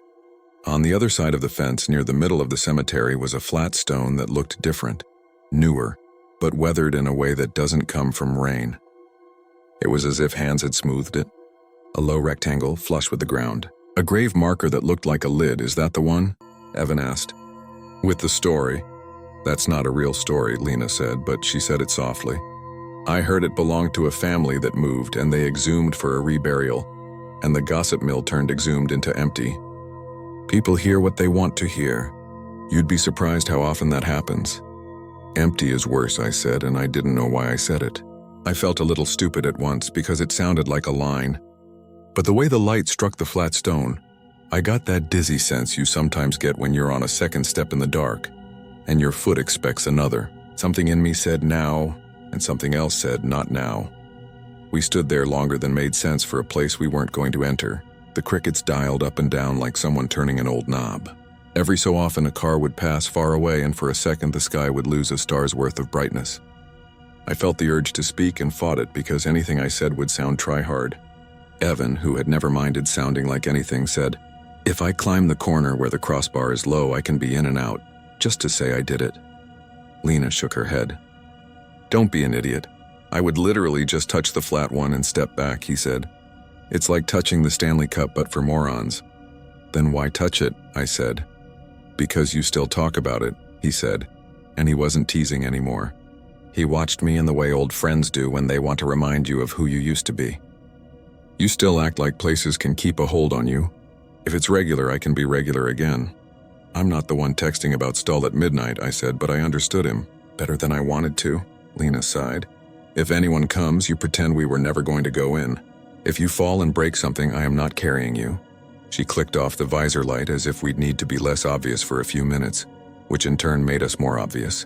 Evan walked along the fence to where the top wire ran lower and put his hands on the post. He looked over his shoulder like a kid about to steal a cookie. I opened my mouth to say no, and he swung his leg and was inside. He stood there with his hands open, grinning as if he were about to bow. "That's it," he said. "Look at me not being cursed. Touch the flat one and get back," Lena said. "Hurry up." He picked his way between stones the way you walk in a small kitchen when someone's asleep upstairs. He avoided the gopher holes in the ground with the ballet of someone who grew up in fields. The moon slid behind a thin cloud and came out again. When he reached the flat stone, he squatted and put his palm on it and said, "It's warm," I said, "from the day heat." "There wasn't much today," Lena said. Evan laughed softly. "Or maybe I'm the devil," he said. And I was about to tell him he was being the kind of dumb you grow out of, when a gust of wind ran across the grass, sudden and specific, as if someone had opened a door. It hit the fence and made the wire hum. The sound did something to the hairs on the back of my neck. Wind makes a dozen sounds. This one went on longer than it should have, and when it stopped there was a high ringing, the aftersound of something struck and still vibrating. "You hear that?" Evan said. He kept his hand on the stone. "It's like there's space underneath." "It's a grave," I said. I was mad at the waver in my voice. He lifted his palm, and the way he did it made me think of those prank videos where the guy pretends his hand is stuck on a freezer shelf and then yanks, laughing. But he didn't laugh. He rubbed his fingers together and said, "Feels like dust." "If anyone comes," Lena said again, but her voice was smaller. She didn't finish the sentence. We all felt it at once, the change. The crickets tipped toward quiet. The dog that had barked earlier threw one short bark into the night and then shut up again. The air went from cool to still. Out in the field beyond the cemetery, something rustled like fabric sliding across gravel. It was probably a deer, and I can write that now. But at the time, it didn't occur to me to think of anything with bones. The silence had edges. I heard my own breath and then heard that I was hearing it, the way you do under a blanket. "Guys," Evan said, and his voice broke in the middle. "There's air coming up from under it." I wanted to say that was impossible, or that it was mice or a drain, or my mind reaching an old vault with a pipe, but the words sat heavy and went nowhere. The hum in the wire came back, not from wind this time. It was like a power line far off. Evan stood and took a step backward. He looked different, a little shorter, and I thought it was the angle. "Okay," he said. "Okay, that's enough." I touched it. "Let's go." "Come back the way you went," Lena said, and she stepped closer to the fence. She reached her hands out like she would pull him by the shirt if she could. Evan took another step back, and his heel caught in something I couldn't see. He fell to one knee and his hand shot out and landed flat on the stone again. The breath went out of him in a sound that made my heart jump against my ribs. The hum rose a notch. He jerked his hand back like he'd been stung. He stood swaying and said, "It's not," and didn't finish. I think he meant to say, "It's not right," or "It's not level," or "It's not dead." He turned to come toward us and his face went slack in a listening way, like when you hear your name whispered from another room. "What?" Lena said, already angry because she was scared. "What? Did you say my name?" he asked, which is the worst sentence I have ever heard outdoors. He took a step toward us and then another step the wrong way, like his sense of direction had flipped, and then he corrected and came toward us quick. He got almost to the fence and then froze. I can't write this in a way that will make sense if you weren't there. It wasn't theatrical. There were no hands out of the ground. He just went still, as if he were listening to headphones only he could hear. His eyes flicked right then left, then settled on me, and in them was a question, and the recognition that he didn't want to ask it. "Who's behind you?" he said. I turned because that's what you do when someone asks that, and there was no one behind me. There was only Lena on my left and the car behind us and the fields and the little highway. When I turned back, Evan was a step farther from the fence. He hadn't moved in a way I could track. He looked back at the flat stone and then at me and opened his mouth. The hum became a tone, the way a glass sings when you run a wet finger along its rim. The tone grew and grew until I felt it in my teeth. My eyes watered. Evan winced and put his hands over his ears, but I don't think it was sound the way we think of it. I think it was pressure. He looked at us like he was trying to make it a joke. Look at me, guys, my head is a tuning fork, but the joke died. He bent, not from the waist, but as if something gentle and firm had put a hand on the top of his head. He bent, and his fingers scraped at the grass without catching anything. He straightened. He said very clearly, "Don't." I didn't realize until later that he might not have been talking to us. I don't know whether the ground shifted or my brain did. I saw the flat stone differently, not as a lid but as a mouth that had been taught to keep still when company came. A breath of cool air came up around my ankles, like the reverse of stepping into a root cellar in summer. My eyes watered again. The tone stopped as abruptly as it had started, and the crickets came back with a hitch like a choir trying to find the pitch after the organ cuts out. For a heartbeat there was normal night. I reached up and gripped the top wire to hold my body together, and then Evan said a thing that I will hear when I'm old and can't remember other things. He said, "It knows me now." "Back up," Lena said. Her voice was so steady it made me believe the world could be fixed by instruction. "Back up, you idiot. Turn. Don't look at it." "Look at us," he nodded. He took a step. He hooked his foot again on nothing and didn't fall, and then reached the fence and put his hands on it. I grabbed his wrist and felt that his skin was cool and damp. He swung his leg over and his shoe caught in the wire, and he made the exasperated sound he makes when he drops a screw in engine guts. The feel of his wrist in my hand is maybe the only reason I know I didn't dream all of it. I remember the tendons moving under my fingers. He cleared the fence and we were both on the gravel, and we were all laughing the brittle laugh of people who are not going to talk about it. Evan leaned with his back against the fence and touched the pocket of his jacket for his cigarettes, which he had quit. He didn't find any. He looked at the ground. "Okay," he said. "Okay, that was dumb. We're done," Lena said. She sounded like my sister. We're going back to town and you're buying gas station coffee and never asking me to do something like this again." We got in the car and none of us looked at the cemetery while we did it. Lena started the engine and the dash light washed us blue. We drove away at the speed of people who want not to be noticed by anything with authority. No one talked for the first mile. My heart slowed to only twice normal. The cheap beer in the backseat clinked. The road rose a little and the windmills showed again. I felt stupid. I felt relief. The two are cousins. At the second mile marker, Evan said, "You hear it still?" As if he were asking whether we could hear a siren somewhere that meant we should pull over. I said no. Lena made a non-committal noise. He touched his temple like he had a low headache. "It's quiet now," he said, and when I looked his eyes were shining with that weird brightness that isn't tears. He put his palm flat on the window glass and then took it away fast. "It's colder over here," he said. He moved his head side to side as if he were testing whether a space existed in the air near his ear. He shook himself like a dog. By the time we reached the Casey's, he was making normal jokes again. He bought coffee and then said he didn't want it and left it on top of the machine.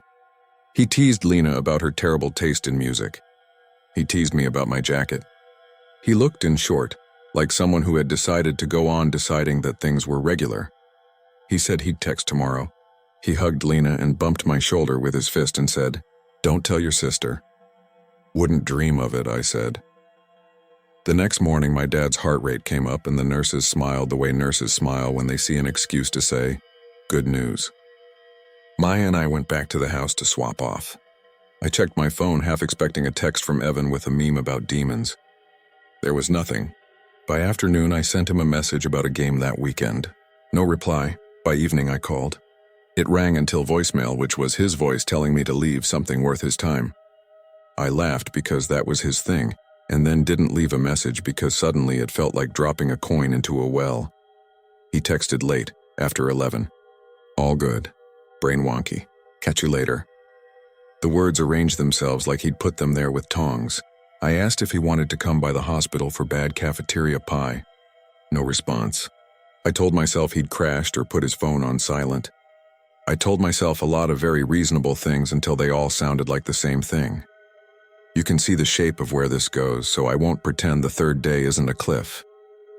I woke to a call from Lena. She never called me. She texted. I answered with my voice all thick. She didn't say hello. She said, "Have you heard from your friend?" "He sent a text last night," I said. "Why?" "His truck is in front of his place. He's not answering." "I've got a key. I don't want to go in there by myself." I told Maya I was going out to pick something up. She looked up over her laptop and asked if I wanted company. I said no. I told myself I didn't want to explain. I drove to Evans and found Lena on the sidewalk, arms crossed tight like she was trying to keep the heat in, except it wasn't cold. We went up together. She said, "If he's hungover and naked, I'm leaving," which would have been a relief. He wasn't. The door opened and the first thing I noticed was the open window above the sink, because in Kansas you don't leave windows open unless you're there to argue with the bugs. The second thing was that his phone was on the counter, because he never put it down. The third thing was the coffee mug on the table with a ring of milk at the bottom and a skin beginning to form like a clear lid. "Evan," Lena called, and the sound of his name went up the stairs and then came back smaller. We went up. The bathroom lights were off. The bedroom was empty. The closet door was open as if someone had recently taken a jacket out and then changed their mind. The back door was locked. The house was a place where someone had been there and then wasn't. All at once in the way you see in movies, but which in real life is soft and minor, with shorts on the chair and a book open to a page that isn't a cliffhanger. There was no clue. The word clue feels dramatic. There was no story. We called, we waited. We called other people. We made the circle you make when you don't know what else to do. You don't need every detail of the day that followed. I don't either. There were deputies and neighbors and the quiet question of whether he had simply walked away. The phrase adult freedom was used. Lena told the deputy about our drive and the deputy's mouth made a line. He did not sigh, to his credit. He said other people go out there. He said it would be trespassing to go ourselves. He said he could ask a contact to swing by and take a look, though that ground is private and touchy, and in any case they weren't keeping an eye out for missing $20 work lights. I asked whether there were cameras on the cemetery fence, and he said something about the county and the church board and private parties. These are phrases in Kansas that mean people who see each other at the grocery store and don't always agree. Days after that stand together in my head like people waiting for a bus. I went back to the hospital and sat with my dad and watched daytime TV and then shut it off. When I slept, I woke hearing my name the way Evan had said he heard his. I told myself that was because my brain had a fresh recording of it. I told myself my mind didn't have anywhere else to put the story. On the 5th day, dates matter in these things if you keep track, we were allowed to go to Evan's with a deputy and a clipboard person. We stood in the kitchen again, and I stared at nothing so hard I started to see things in the texture of the paint. The deputy asked me to run through the night one more time. He was kind in the impersonal way of people who have seen several variations of the worst thing you can think of. He said 1,000 possible rational words that you already know. Stressed adults, debts no one knows about, small personal catastrophes that look like abductions. After they left, Lena put her hands flat on the counter and said, "I don't feel foolish for saying this. We should go back out there." "I promised the deputy," I said. "You promised him you wouldn't hop the fence," she said. "We can sit on the shoulder like church mice. We'll take nothing, leave nothing. And if I have a feeling at all that we shouldn't, I will turn around and you can throw something at my head for good measure." We went at twilight. We didn't talk much on the way. The windmills were moving again, slow and unimportant. We got to the same stretch of gravel and rolled forward a little until the cemetery opened to the right, and the fence showed its steel. I can tell you now that I didn't expect to see anything. I expected empty ground. I had constructed a fortress of plausible scenarios in my mind. I had stacked them like hay bales. When we parked, I found myself listening for the tone without confessing it. There was none. A car passed, and the gravel under its tires made that rapper crinkle sound they make. "We stood by the fence. Do you see it?" Lena said. She walked a little, her boots crunching. "Don't say yes if you don't." At first I didn't. The surface of the ground out there is like the surface of a lake on a windless day. You think it's flat until you notice it isn't. Then the light shifted with a thin scrape of cloud across the moon and I saw it. The smallest thing. The flat stone at the center was a shade lower than it had been. If you saw photos from 2 nights apart, you wouldn't notice. If you know how to look at fields, you would. The lip of grass around the edge of the stone had a different posture, like it had been leaned on from above. I thought of Evan's palm. I thought of his heel catching on nothing. I thought of breath like a cellar. "We can't be sure," I said, and my mouth filled with the taste of old pennies the way it sometimes does when you panic and don't want to call it panic. "We can't be sure," she agreed. She squeezed the fence wire like she could wring information out of it. "Do you hear anything?" "No." "Me neither." She stood still a long time, then took a breath and let it out, a breath with arithmetic in it. "I want to try something." "Don't," I said, because the word had been preloaded in me. "I'm not hopping," she said. She took the flashlight off the visor and clicked it on and held it under her chin like kids do when they tell stories, then lowered it, embarrassed at the habit. She aimed the beam at the ground just in front of the flat stone, not touching it with light, only lighting the grass. She said softly and with no flourish at all, "If you know us, you can let him go." Her tone was matter-of-fact, like she was asking a stubborn bolt to turn. It was ridiculous, and if anyone had told me they had said something like that, I would have wanted to be kind and also to look at my watch. She clicked the light off. We waited. The insects did their work. Far off, a train passed, and the sound came late like always, and a red light blinked on and off at a crossing where we couldn't see the arms go down. "Okay," she said. "Okay, I'm sorry. That was dumb." We turned to leave. That is the honest truth and also the kind of line someone writes when they want to make a story neat. We turned to leave, and I felt the smallest thing. The thing you would miss if you had a song playing quietly, or if you were thinking about whether you'd locked your front door. The tiniest shift in air pressure. The way your ears notice when an elevator begins to move. It barely registered as a thing.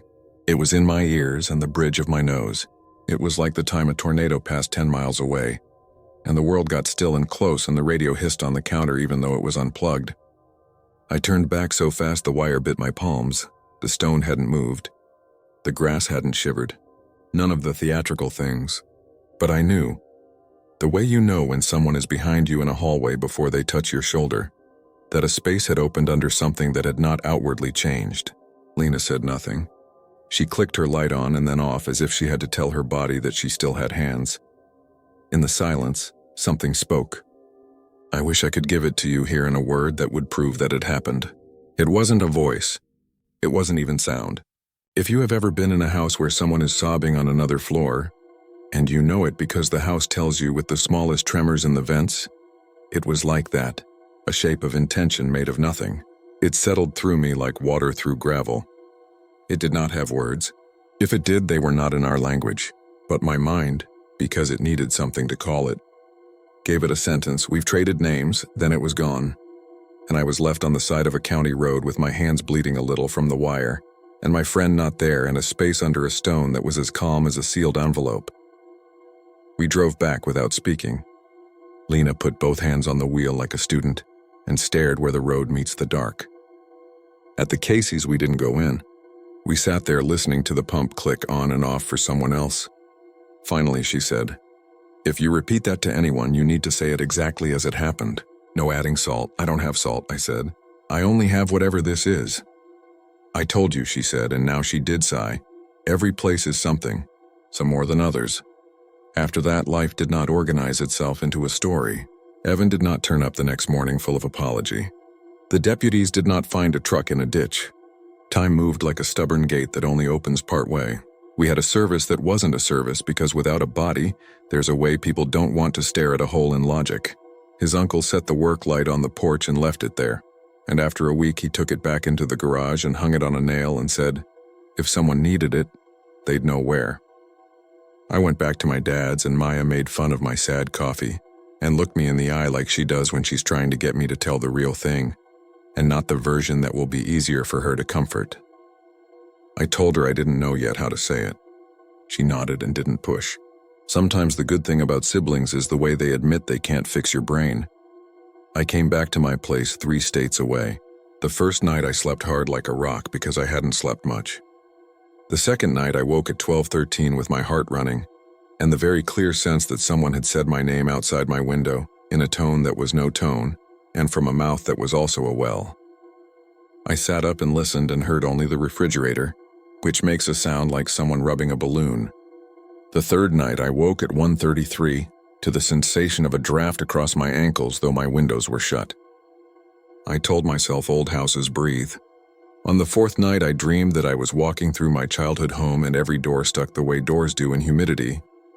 And when I turned the knob to the closet at the end of the hall, there was a stairwell that did not belong there going down into limestone. When I woke, there was grit on the sheets at the foot of my bed, which was an absurd thing to find. I changed them and laughed aloud in the quiet because I could not do anything else that wasn't calling someone at a terrible hour and giving them a thing with no shape. The grit smelled faintly of damp stone. I told myself I had tracked in dirt from the yard and not noticed. I told myself a story and it did what stories do. It held the wall up for the night. Yesterday I got a text from an unknown number. It was short, and a glitch in the network made the letters arrive slow, one by one, which is a trick of reception and not supernatural. It said, all good. Brain wonky.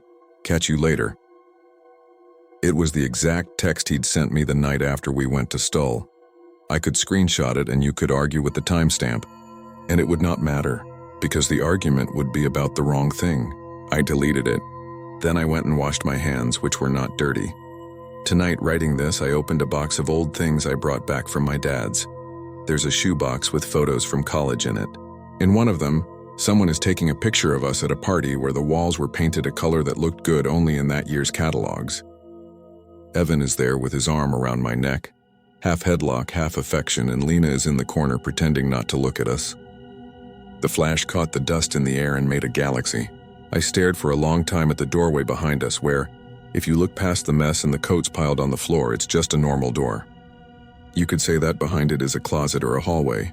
You could say that behind any door is anything you can put up with saying, I have tried to be careful with the telling because I don't want to hand the story to the part of my mind that likes to make things neat. I don't know what Stull is to the people who live nearest, except a place with stones and names where they would like us to leave them alone, and I can respect that. I don't know what we touched or if we touched anything at all. I know that a flat stone can be as much of a mouth as a hole is. I know that something can know your name without speaking. I know that if you stand in the right place at the wrong hour, you can feel a tone run through your bones that makes you aware of everything holding you together. I am telling you this because I want to put it somewhere outside of me. Sometimes when I walk through my house now, I find myself stepping over nothing, lifting my foot a little higher than the carpet requires, as if I'm negotiating a lip I can't see. It makes me laugh and then it doesn't. When I lie down at night, the smallest draft kisses my ankles, and I close my eyes and tell myself the vents are weird, and the seals need replacing, and the house is breathing the way old houses breathe. It's almost dawn as I finish this. The refrigerator hums. The neighborhood is quiet. Every few minutes there's a far train and the sound arrives lazy. In a little while the birds will start, which is the most human thing I know. I will send this and try to sleep. I don't have a conclusion you can hold. I have a drawer that sticks when it didn't used to, and the instinct as I put my hand on it to whisper, "Please," as if it's something with an ear. And sometimes when I wake just before 1:33, I don't open my eyes right away. I lie very still and listen the way you listen for your name when you're sure no one knows you're there. And in that hallway that isn't in my house, a stair shifts a fraction under someone's foot like a breath before a word. And it could be Evan, and it could be nothing. And in the quiet between those two possibilities is a space I have learned to leave alone. I'm writing this from a small apartment where the radiator knocks like it's sending messages, and I'm finally done pretending it was a trick of jet lag or old city weirdness. I don't need you to believe me. I just want the quiet that comes when you say a thing out loud and it stops pacing in your head. If you've been to Prague, you know how a single street can tilt you into a century you didn't come from. That was the first thing I noticed when I arrived last winter for a research fellowship. The way the light sloped down over the rooftops and slid into alleys as if the day itself had to squeeze through. I had 6 weeks to photograph tomb inscriptions and synagogue plaques for a small project back at my college. It sounds dry when I describe it, but I've always liked names cut into stone. They feel like a promise that someone once spoke them aloud. I rented a room above a bakery on a street that kept changing its mind about being quiet. Tourists rattled their luggage at noon. At dawn, the delivery van idled outside and breathed sweet steam into the stairwell. In the evenings, the old man next door fed the pigeons and argued with them. His name was Pavel. He introduced himself by knocking on my door with a plate of poppy seed kolach, which he held level like a waiter. "The ghosts argue more than the birds," he said. "You'll get used to it." The first person I really spent time with was Lena, an archivist from Brno who was in Prague for a few months to help with the same project. We'd never met, only emailed. She was smaller than I expected and wore knitted hats that made her look like a child about to go sledding. She laughed easily at my bad Czech and pretended to forget English on days she didn't want to talk. There was also Tomáš, a night watchman I met on the second week when Lena and I stayed late at the museum in the Jewish quarter and took too long with our notes. He had the comfortable heaviness of someone whose life is mostly spent standing still and watching clocks. I think he liked practicing his English with us. On our second night, he told us a story about guards who'd quit because of the lantern. He said it that way like it was a person you could meet in a room. "At the cemetery," he said, and his face didn't try to be spooky. Sometimes the light moves where there is no path. It is older than the lamps. You see it and you follow, then you don't remember your name for a while. He tapped his chest, and then you do. And that's the bad part.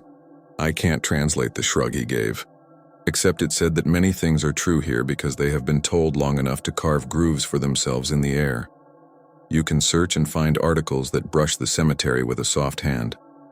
The old stones pack so tight they lean like teeth, the way the ground is layered with centuries of burial, because there was nowhere else to put the dead. The tangle of ivy that makes everything look like it waited here, while history went elsewhere and then came back. The place is not big. You can walk it in 10 minutes if you don't care what you're seeing. But the way the stones lean and creep up on one another, it takes your depth perception away. When we filmed there for documentation, a guard named Marek trailed behind us with the patience of someone who has watched people get lost between rows you can see straight through. He was younger than Tomáš and more serious, with a beard that grew and uneven. The first time he really spoke with us was to scold me for stepping off the path to get a better angle. "Here is not for convenience," he said. Later he softened and told me which fence boards were newer, which stones you could touch without crumbling them. Close to closing, when the gray light thickened and street sounds flattened, he pointed to a corner where the older stones were stacked like pages bent back. "If you see a flame there," he said, "you don't." Prague made me sleep badly. The radiator came alive and fell silent as if a hand had pressed down on it. Someone used the stairwell at precise times that did not match a normal human schedule. On the nights when the river fog climbed the hill and pressed against the bakery windows, my room held a cold that felt specific to my name. I called home and pretended that I'd eaten more than bread and cheese. Lena and I kept meeting and partying in the same cafes like we were part of someone else's schedule. Sometimes we hung out at a smoky bar with two copes of police who were always there, out of uniform, arguing about whether the new tram line was cursed because it had no number. Pavel slid notes under my door written in pencil, reminders about the bins, a request to stop feeding a cat I never fed, a phone number for his cousin who sharpened knives. He also left once a scrap of newspaper about a visiting historian who died in his hotel 3 years ago. The article said he had been found with his hand held up like he was trying to shield his eyes. A whisper of blue wax was found on the cuff of his shirt. I carried the clipping folded in my wallet without deciding why. The first time I saw the light, it was late enough that the city had given up pretending to be modern. Lena and I had stayed too long again, and Marek was walking us toward the gate with a set of keys that looked like small iron animals. The trees creaked in a way I first thought was wind, but then the noise kept coming in little repetitions like something insistently learning how to make a sound. We were nearly to the exit when Lena touched my sleeve and nodded to the left, where the stones pinched into one another like crowded shoulders. A lantern flame moved there. There was no lantern, not that I could see. No glass or handle to catch light. Just flame, steady and small. It didn't flicker like a candle in air. It glided as if enclosed in something you couldn't see. It didn't throw shadows. It didn't belong with the drizzle on the tree bark and the damp-bodied cold. Marek sucked in his breath like a little kid who just broke something, and I heard the metal keys shift against his belt. He said something quickly that I didn't understand. Then he put his hand on my arm, not screaming, not dramatic, just firm. "We go," he said. The flame moved another few inches, and I swear this is the part that will sound wrong. It seemed to turn a corner where there was none. Lena walked ahead, breathing fast. I watched the light. It drifted a foot or two, paused, drifted again. It was so easy to imagine there was a person carrying it, and you just couldn't see them because the dusk was stubborn at that hour. Or because your eyes were full of old names and lichen. I had the irrational, childish sense that if I looked hard enough, my eyes would adjust and I'd make out a shape. My brain kept offering me shapes. A coat, the blur of a shoulder, hands. But it wasn't like the things I've seen that turned out to be tricks. It stayed itself. As we approached the gate, Marek said something I did understand. "Don't watch." I realized then that I had not blinked normally for a minute. My eyes burned and teared. When I closed them, I saw the after-image the way you do after staring at a light bulb. I looked away at the lock he was working. While the metal squealed open, the flame shifted again, closer to where we had just been. I smelled something that wasn't candle or oil. It reminded me of wet stone getting hot in summer, a mineral kind of heat. We stepped out into the alley, and the modern city shouldered the moment away. A tram rattled past. A woman shouted at her kid. The sky was a uniform sickly orange from somewhere beyond the river. Marek closed the gate and leaned his forehead against it for a second like a devout person. Lena said in a soft voice she normally used only for manuscripts, "Do you see its feet?" I didn't understand. Then I remembered what Tomasz had said and what Marek hadn't. Lena raised her phone on reflex, and Marek reached out and pushed her hand down without looking at her. "You don't want to bring that into your mirror," he said. I could have shrugged it off the way people shrug off everything that would make life smaller if they believed it. The problem was the second time. A week later, Lena got the flu that knocks you down like a sleep. She texted that the walls were breathing in her hostel, and an American guy kept microwaving fish. I went alone to photograph a few stones we'd missed. The light was good. The guard at the gate was an older man with a white mustache that looked like it needed winter. He took my student pass and glanced at the date. "You are the one who looks too long," he said pleasantly, which was the kind of thing a stranger in Prague could say, and it wasn't particularly alarming. It was quiet inside except for a distant scrape that turned out to be a gardener with a rake. I moved carefully on the path. I kept my feet where others had kept theirs for a long time. I was near the back corner when the air changed temperature so sharply, my breath made a shape in front of me. It wasn't the kind of cold that comes on with weather. It had a location which made me think of open refrigerator doors in old apartments and the way they leak. I tilted my head and registered it as a shape, an absence that wanted to be the size of a person. A pale glow stretched in the corner of my eye. When I turned, the flame was there in that polite way it had, like a visitor who doesn't want to interrupt you. I'm not proud of my reaction. I raised my hand exactly like the man in the newspaper had done, a reflex to block two bright things. The light wasn't bright, it was honest. It made the cold plainer and the stones darker and the air thinner. I tried to look past it 2 feet behind it where any human would be. I didn't see anyone, and then something else happened that is hard to explain without sounding like I'm adding to it. The air near the flame thickened a little and took on edges, like heat mirage in summer, the way it makes the far road look poured and trembling. In the trembling, I could almost make out the shape of a mouth that wasn't a mouth. It was a place where a mouth should be and wasn't. Something held it closed. The impulse to speak came over me before the thought did. I whispered my name. The flame burned a fraction of an inch higher, and then very softly leaned as if nodding. My legs carried me back to the main path. Twice I caught myself stepping off and twice corrected, like I wasn't in charge of knowing where to place my feet.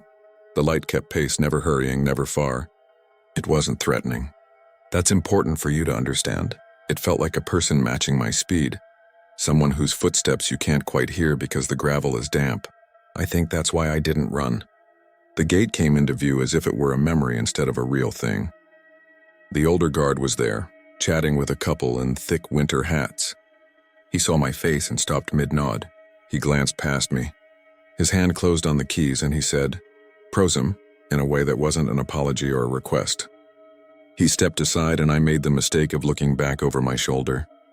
The flame had come closer than before, enough that if it were in an actual lantern it would have warmed my hand. I smelled that mineral heat again, and beneath it something like singed thread, like the sharp smell from a needle when you take it out of the candle to loosen the wax. I went back the next day because life asks you to keep doing the thing you came for even when something has spoken your name. The sky had cleared to the too blue of cold days. My hands hurt even with gloves. I worked quickly and didn't linger on the inscriptions like I liked to. I kept turning, expecting the light and feeling stupid when it wasn't there. Lena texted that she was awake and wanted soup. We arranged to meet at a cheap place around the corner that boiled potatoes until they tasted like apology. Marek walked by the gate and tapped his keys against the metal, a sound that felt like clearing a throat. "Sometimes," he said, falling into step with me, "the flame is a kindness. He shows you a way that is not yours."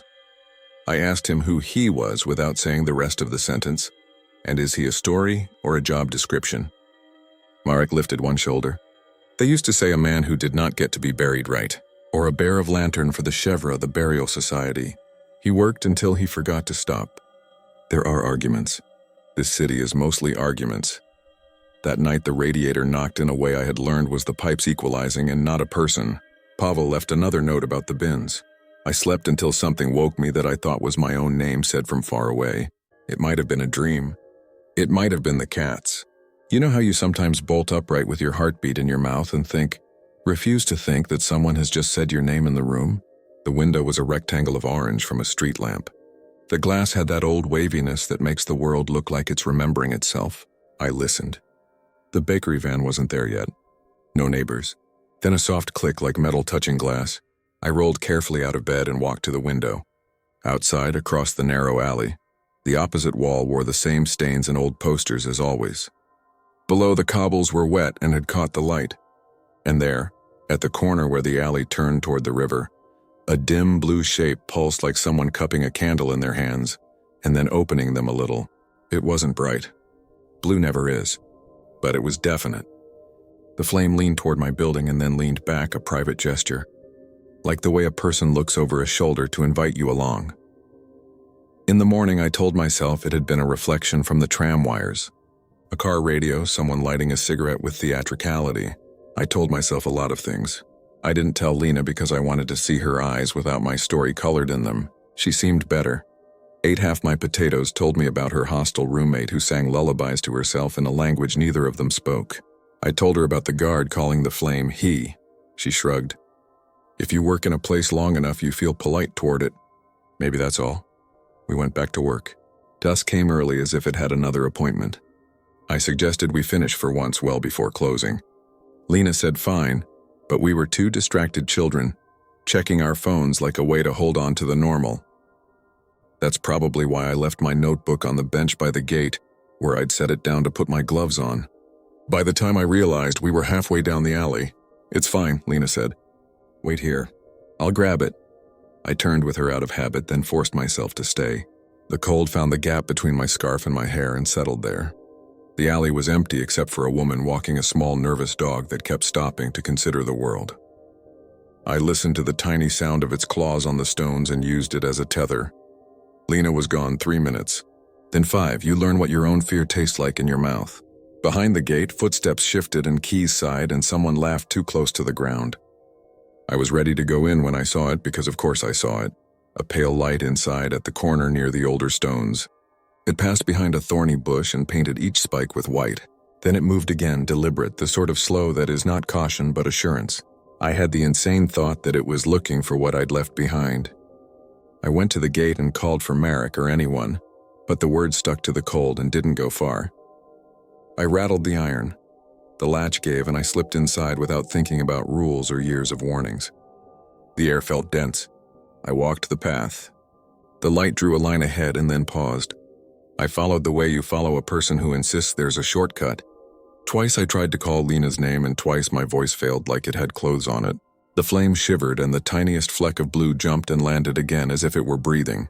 I remember silly things. The way a label on a stone had curled up at the edge. A dropped ticket stub lodged in wet leaves. The smell of damp thread. When I turned the next corner, the light was there, closer to the ground this time. Close enough to warm my face. Close enough to show by the light it did not cast that something stood between us. There was the unmistakable sense of a person not seen, whose mouth was where a mouth ought to be but whose teeth were buried in thread. I took one step back, then another. The flame tilted. It rose as if on an inhale. My name brushed the inside of my ear the way a hand brushes a lint from a coat. I don't know how else to say that. It wasn't a voice like a stranger on a bus. It was my own name the way my mother had said it when I was small and asleep in the car. I froze. The cold pressed against the back of my legs like a bench. The flame leaned toward a narrow cut between stones where the ground had heaved. It came even with my shoulder and hovered. I understood what it wanted. I also understood that I could say no. Saying no felt like pressing your palm against a pane of glass that's colder than you are. I stepped where it indicated into a space so tight I had to turn sideways, past a stone that breathed out the smell of rot that isn't rot, only old rain. Around that corner, tucked against a low wall, was my notebook. The cheap elastic band holding closed a few pages that hadn't been there. When I left it, I reached, and as my fingers touched the cardboard, the flame dropped and went small as if satisfied. "Lena," I said, and my voice came back. She answered from 10 feet away in a very ordinary tone. "Got it," and came into view with the bar of light from her phone cutting a piece out of the dusk. She said she'd been talking to Marek by the office and the gate had stuck, and what was wrong with my face? Did I smell smoke? She didn't smell anything. I said I was fine and that my notebook was here, and she made a face at me because that wasn't where I'd left it. We left. The guard locked up and told us to sleep. A tram clanged. The world resumed its shape. The next days were a manageable version of strange. The radiator knocked and I knocked back. Pavel complained about a teenager on the second floor who skateboarded inside. The police at the bar argued about whether anyone still paid for newspapers. I avoided my mirror at night because sometimes I saw, instead of my face, the kind of caved-in blur that comes when a candle moves behind frosted glass. I rearranged my desk to put the mirror behind me. I caught myself standing still in doorways like someone listening at the bottom of the stairs for a child to wake. When the bakery van came at dawn, the alley filled with white breath and soft voices, and if I was already awake, I sometimes heard a click like glass being set gently on stone, followed by nothing. Once on my way home, I saw black smudges on the wet cobbles that ran in a path and then stopped cleanly, as if feet had remembered themselves only up to that point. No one else paused. A dog sniffed and would not walk across. I tried to be rational. I counted repetitions. I avoided late hours and refused to turn toward the corner of the cemetery, when the light there became, over days, as familiar as a neighbor's window. The problem with avoiding a thing is that it begins to move to meet you. The flame began appearing at corners blocks away, at the end of a street that sloped toward the river in the reflection of a shop window that was dark inside. I told myself it was the winter light catching on 1,000 little surfaces, glass and frost and the formal polish on a brass door handle. I told myself Prague is a city that knows how to light itself, and I was seeing the hum of it. The night before I was due to go home, I walked over the bridge just to take myself somewhere open. The river carried ruins of ice. A busker on the near side sang a song I did not recognize in a voice that made you think of doors half closed. When I turned back, I saw on the water not a reflection, but a kind of glow that was not where the lamps were. It held itself together in a way reflections don't. It pulsed twice as if breathing and then leaned toward the shore, toward me. My name came up through the planks like warm air from a bakery. I leaned over the rail, and for a second, under the habit of who I am, under the person other people think they know, was the feeling of stepping toward it because it had marked me as the one to follow. A voice behind me said, in English, not today. It was Tomasz. He had that night-off looseness you see on people who wear uniforms. He came to stand next to me and put both elbows on the rail in a way that made the gesture so ordinary, the extraordinary had to go sit on a bench. Sometimes, he said softly, it finds a person who listens to names, archivists, teachers, parents, people who like small letters carved clean. He didn't look at me. He looked at the water like everyone else. It is not a hunter, he said. It is a bearer. It carries the light that people carried for the dead. It asks you to carry it a little while. We watched the river together until the blue softened and was everywhere and nowhere like a bruised sky. Tomasz sighed and tapped his chest with 2 fingers the way his keys tapped the gate. We are all torches, he said, but you can put yourself down. The night before I left, I slept a lot and not at all. My suitcase lay open like a mouth waiting. I checked the lock on my door and then checked it again because the flame sometimes made me do things twice. At 3, the radiator sighed and then the room cooled in that precise way again, a cold that picks you out of the general. A shape of breath fogged the window from the outside. I went to it because pretending not to go wouldn't make me safer. At the far end of the alley where it turned, the blue shivered.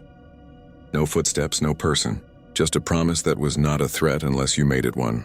I thought of the visiting historian in the clipping. I thought of the way the light had leaned toward my notebook and not me.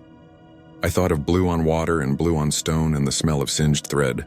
I raised my hand the way he had and my fingers felt warm, like an animal had breathed on them. I whispered my name once because pretending I hadn't wouldn't undo that it knew it. The flame brightened not in triumph but in recognition. Then it lowered itself a small bow and drew back. It took a step that wasn't a step and was gone around the bend to a place that has been turning a corner for 400 years. In the morning I left. Pavel wasn't there to collect the keys. I slid them under his door with a note thanking him for the kolach and apologizing for a cat I never fed. The bakery woman hugged me as if she had known me longer than 6 weeks. In the taxi, I watched the city drop behind. At the airport, I bought a bottled water I didn't drink. The plane rose. Clouds swallowed the red roofs and the blunt towers and the narrow old arguments. I slept badly and woke to the gray of home and the new clarity a flight can give. At my apartment, the radiator is a more polite person. The streetlight outside is not orange but a clean white that makes the window a sharp square. I have mirrors, though I leave my largest turned to face the wall because occasionally I see what looks like heat in glass where there is only me. Last week I opened my mailbox and found inside, jammed behind flyers and a coupon booklet, a stiff paper tag like the ones tied to keys at desk drawers in old buildings. It smelled faintly of wax and old thread. On one side was my name in an ink that had bled a little, as if someone wrote it with a nib and pressed too hard. On the other side was a number that means nothing in my life. I phoned Lena and described it. She said with a soft laugh that wasn't a laugh, "Maybe he's making sure you get home. Maybe he's only doing his job." Now the radiator knocks, and sometimes I knock back and sometimes, at the corner by the shop where they copy keys, a small bright thing lifts and lowers like a greeting cupped in a hand. I have new habits. I don't look too long at reflections after midnight. I don't follow light into small places, not even the kind on my phone when it slips under the couch and waits for me to bend down. When someone says my name from the next room, I say it back to prove it belongs to me. On the desk is the notebook I thought I lost. If I open it to the page with the rail-thin handwriting of a woman who died in 1834, the ink feels warm under my finger. That might be my imagination. It might be the way paper keeps the heat of hands, or it might be that somewhere, in a city that is mostly arguments, a man with blackened feet and a quiet bow is doing what he always did, carrying the light where the ground is layered with names and asking the living to mind how they walk between them. Because the flame knows your name and, like all polite things that have very old work to do, will not force you to follow until you decide to turn the corner and find out whether you are the sort of person who carries it well. I never planned to be the kind of person who posts a ghost story online, but I need to get this out of my head before it eats through the rest of my life. If you live near Miramichi, you already know the name. French Fort Cove. The place with the boardwalks and the dark water and the legend people joke about until the trail light hits a patch of fog and everyone walks a little faster. I used to be one of the people who laughed. My friend Mason and I told the story to scare tourists when we worked summer shifts at the kayak rental. We had a script. 18th century murdered nun, head never found, rosary still dripping. We said it with a grin. I even kept a rubber rosary in the drawer to shake behind my back while I told it. I don't work there anymore. I moved 3 towns over and I changed my phone number. I drink a lot of coffee at night and I keep the lamp on even when I sleep on the couch. I also check the bathroom mirror twice. You know, the little things you pick up when you decide you like staying alive. The last message I got from Mason sits at the top of an old email thread like a thumbtack. "Let's go one more time before the season ends," he wrote. "You owe me a night paddle for bailing in July." He added a winking emoji and the words, "No head jokes." That was the day before we went out there with my sister, Claire. Claire didn't believe in anything, not even weather forecasts. She's practical to the point of rude sometimes. She works at a clinic, and after a few years of listening to people describe vague foot pain, the patience for whimsy burns off. But she'd promised to pick me up from the shop, and when Mason suggested a late loop around the cove before the park closed, she rolled her eyes and said fine. It was a Thursday in late September. The air had that cold that sits on your teeth. A few leaves were already crisp underfoot. The last families were packing their cars. A park ranger with a gray beard waved once and locked the rental shed while I took one of our old paddles out of the rack, and Mason checked the straps on his headlamp. There's a bend on the water where the trees lean inward. People take wedding photos there. The boardwalk twists like ribbon through it, and in early evening light it looks almost fake. We carried the canoe down like we'd done 100 times. A couple from Moncton was wrestling with an inflatable kayak nearby, laughing at themselves. Someone's dog shook off and sent spray across my jeans. It felt normal, even comfortable. And if you had paused me there and told me to trust my gut, I would have said my gut felt like a warm engine. No dread, no omen. Just the stubborn smell of wet cedar and the dumb rhythm of the paddle on my shoulder. The water in the cove is dark. It's not dirty. It's just the tannins, the way the bog colors everything tea brown. When a light hits it, it glows in slices. We slid the canoe out and climbed in, and the hull did that gentle, hollow knock against the boardwalk that feels like a heartbeat under your feet. Mason took the back. I took the front. Claire perched in the middle seat with her arms crossed. We were the last boat out. Somewhere in the trees, a crow did that metallic cough crows do when they're bored. We paddled slow. The trail lights winked on behind us one by one as if the cove was watching us go. Mason said nothing for a while. He had that look on his face that means he's writing a story in his head and trying to decide if he wants to perform it. "No head jokes," Claire repeated without looking up. "He promised," I said. Mason cleared his throat. "Okay, but one question. In the story, where do you think she keeps it? The head, I mean. Assuming it's not, on her. Does she tuck it like a football? Float it beside her on a little pillow?" Claire leaned forward and pinched his sleeve. "Stop. It's not cute after sunset." We reached the narrows where the cove necks down and the reeds crowd in. A breeze came off the water and combed the surface into shivers. The light changed in that way that makes your chest tighten. One moment it's blue and gold, and the next it's flat, like someone put a gray lid over the sky. We floated there for a minute listening. You could hear the boardwalk creak when someone walked it, but there was no one up there anymore. Just the gentle clack of our paddles against the gunwale, and underneath that, something small tapping in a pattern like fingernails on a desk.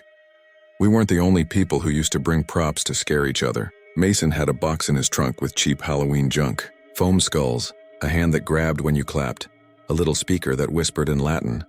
I thought about that box the first time I heard the tapping.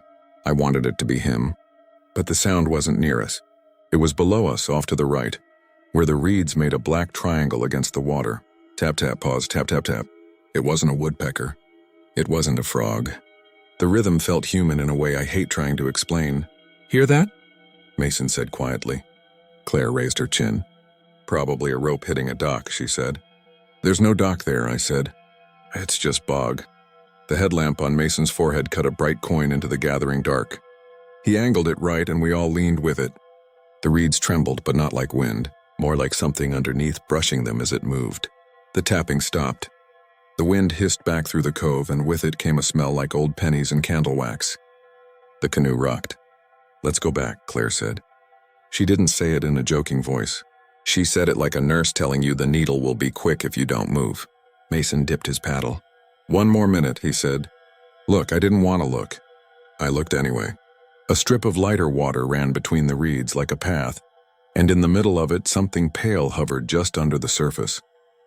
At first I thought it was a plastic bag. It rolled once and a bubble lifted free.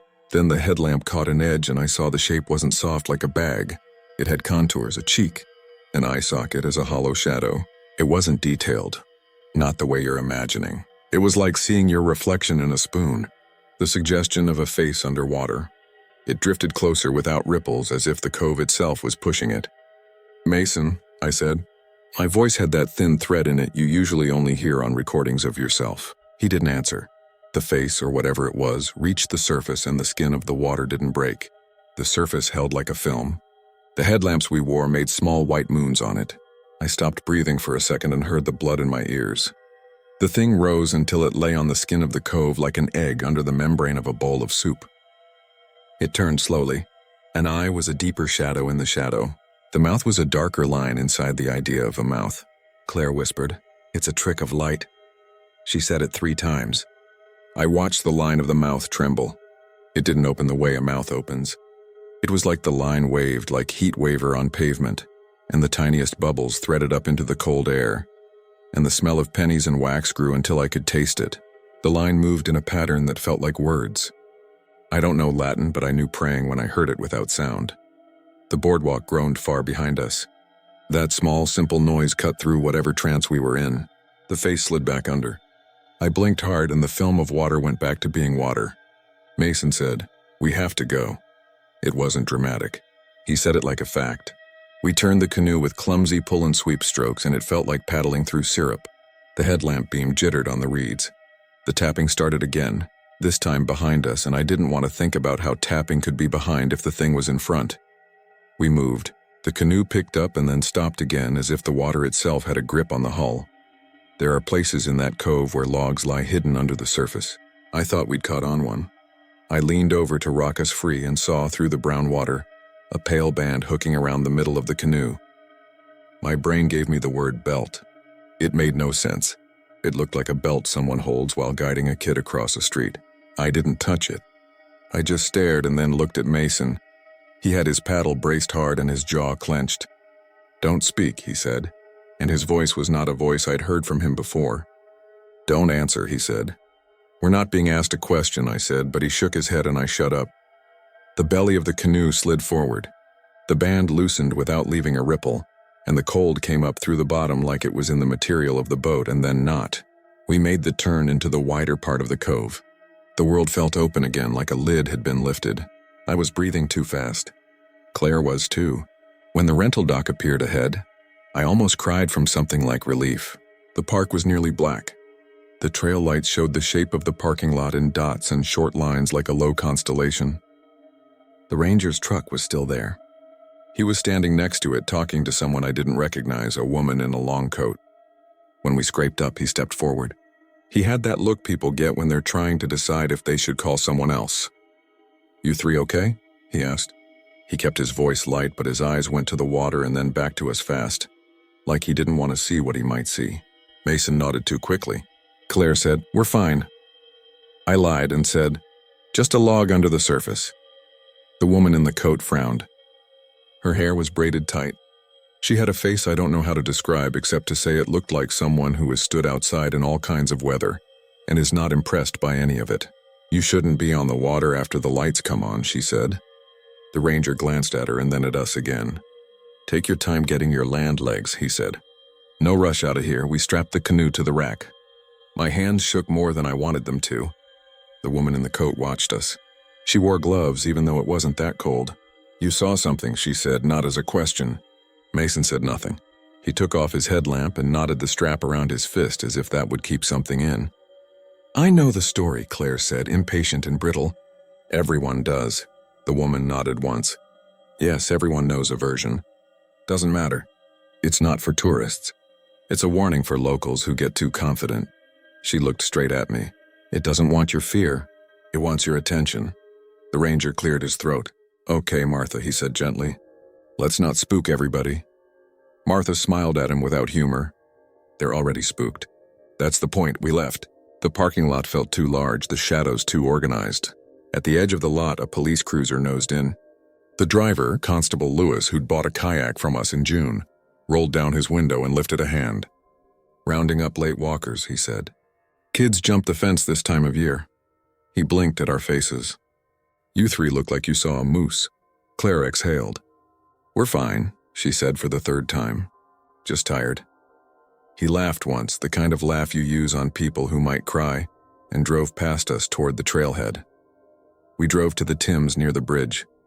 The fluorescent lights looked rude after the cove, but also like medicine. Mason ordered 3 coffees he didn't drink.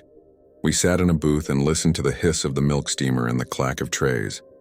The radio over the counter played a song I used to love, and I hated it in that moment, because it made everything in the last hour sound like a scene in a movie. A couple of teenagers came in with skateboards and scuffed the floor and argued about fries. A woman from the night shift at the nursing home stared at her phone and rubbed her eyes with one thumb. Life kept going around us with a loud normalcy I wanted to hold in both hands and press hard against my chest. I'm sorry, Mason said finally. He stared at his coffee lid. I shouldn't have made the joke. Claire shook her head. It wouldn't matter, she said. It doesn't need your joke to exist.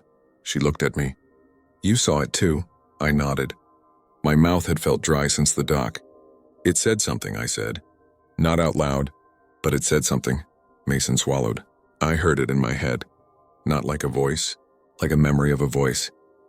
Claire rubbed her arms like she was cold. We're going to do the thing people do in stories where they promise not to go back, she said. And then one of you will. Don't. If it needs you, it'll find you without you helping. We went home to our separate places. The next morning, Mason sent me a text that said, We're going to laugh about this by the weekend. By lunch it was, headache. I think I'm just tired. By evening it was, never mind. He didn't answer when I sent a string of question marks. I drove to his apartment the next day. His car was in the lot. His upstairs neighbor, a guy with a Red Sox tattoo, turned down his TV and leaned over the railing when I knocked. He left early, he said. Like 5 a.m. early, backpack and boots. Didn't look at me when I said hi. I went home and sat on the floor by my couch instead of on it. I watched the lamp for a long time like it was a fireplace. Claire called and told me not to go looking. If he wants to camp it out of his system, let him. I didn't say the rest of what I was thinking out loud because saying it would make it simple, and this wasn't simple. 2 days passed. The weather held gray and close. The news carried the usual small-town shuffle of break-ins and minor collisions, and the farmer's market's new squash display. I kept my phone near me like it might float away if I didn't pin it with my palm. On the 3rd morning, I went to the shop to drop off the last of my paperwork from summer. The rental shed smelled like nylon and wet rope. The new supervisor, a kid still in high school, showed me a pile of lost and found with a smile too wide for the room. People leave the weirdest things, he said. Someone left this. He held up a rosary. It was wood, dark from oil, and the cross on it had a figure worn almost smooth. I don't know if it was the same one Martha had muttered about at the dock, but my stomach still flinched like it recognized a hand. That night, Mason's sister called me. He's not back, she said, voice controlled like she was telling a doctor the facts, only the facts. He left a message for my mom at 4 a.m. Sunday. He said he needed to check something at the park. He never checked something at the park. Her laugh died half-finished. We called constables. They're looking. I told her what we'd seen. I did not say the part about the band around the canoe because I didn't know what it meant, and saying it felt like signing something. When we hung up, I put on a jacket and drove. I told myself I was just going to the parking lot to see if his car was there. I told myself I wouldn't get out. You know what I did? His car was there. A little white hatchback with a dent above the rear wheel. A thin crust of dried mud around the tires. A receipt on the dashboard for a breakfast sandwich he liked. The ranger's truck wasn't around, and the trailgate stood open for maintenance. The cove is different at night. It's not just dark. It's layered. The first layer is the light on the path. The next is the brush, all the little sounds small animals make. Behind that is the water, which has a sound that's more like silence made of breath. I stepped onto the boardwalk. The wood had taken on a little frost. My shoes made whispers. You are probably thinking a sane person would have called someone. I did too. My hand hovered over my phone 3 times, 4. It's a simple thing we do, this thinking of rational plans that are 1 or 2 steps behind what we're already doing with our feet. I went to the bend, the place where the trees lean in. The water held the sky like a bruise. The wind came off it in lazy pushes and then stopped altogether like it was listening. I didn't say his name. Claire's voice in my head said not to answer, which is the same as saying not to call out and get an answer. I stood there and tried to feel nothing and only managed to feel too much. When the tapping started again, I didn't jump. I wanted to, but I think some part of me had been waiting for it since the dock. It came from the same triangle of reeds. Tap, tap, pause, tap. It was slower, as if someone was thinking hard between each little strike. I took 1 step down the spur of the boardwalk that jutted closer to the water. The rail was cool under my hand. I looked out and saw the line through the reeds again. A path. The surface of the cove grew still in a way that made the hair on my arms rise. A thin ribbon of pale moved under the brown, as if someone were dragging a long bone just under the skin of the water. I don't know what I expected to see. Not that. Not that undetailed no-face that is still somehow a face. It rose and lay on the surface as before. The mouth line wavered. The smell of candles and metal came up like breath from a cellar. My eyes stung. A few words came into my head, not as sound, but like when you remember the tune of a nursery rhyme you haven't sung in a decade. Not English. Not French. Something older that made the memory center of my brain ache. And then behind those not words, something I did understand. A shape of meaning that wasn't letters. Not where is he? Not give him back. Those would be demands. It wanted attention, Martha had said. So I gave it attention. I held its gaze, if gaze is what you call it when an eye is a hollow. And I thought of Mason's stupid jokes and the way his laugh always did a little hiccup at the end. I pictured the dent over his wheel and how he never fixed it. I pictured the way he had said, "Don't speak with a stranger's voice." I pictured the map of the cove pinned on the rental shed wall with pushpins where kids had lost shoes. I pictured the way light sits on brown water like a heartbeat. The face slid a fraction and the tapping changed to a steady, rapid counting, as if marking off seconds. Something else rose beside it. Not a face. The pale band. It lay across the water and then tightened as if trying to remember a shape it used to make when wrapped around a waist. In it there were tiny knots, places that caught the light like beads. For 1 hateful second I thought of Mason's headlamp strap, and I pictured it knotted around his fist. The band flexed. The boardwalk under my feet shifted as if someone had stepped onto it from far away. Behind me a boot scraped wood. I turned.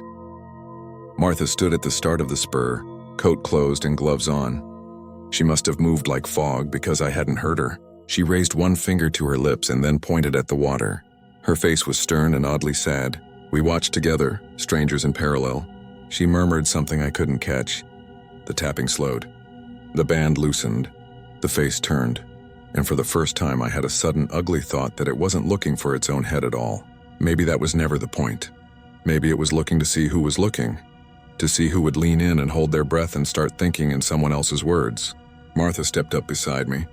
"You can tell it he is not yours," she said softly, as if talking to a child who is about to do something with a hot stove. "You can say it in your own way, not out loud." I thought the sentence as if I were writing it with a finger on the inside of my skull. "He is not yours. Not because we deserve him more. Not because we are stronger. Just because sometimes claiming is the only thread a person has to hold." The face didn't change. The water is not a face that can change. But the sense of attention shifted, like when someone across a room stops listening to you and starts listening to someone else. The tapping stopped. The band on the water lay slack and then faded. The smell thinned. In the distance, a fox called once, high and brief. The face slid under without bubbles, and the surface of the cove was just surface again. I realized my hand hurt from gripping the rail.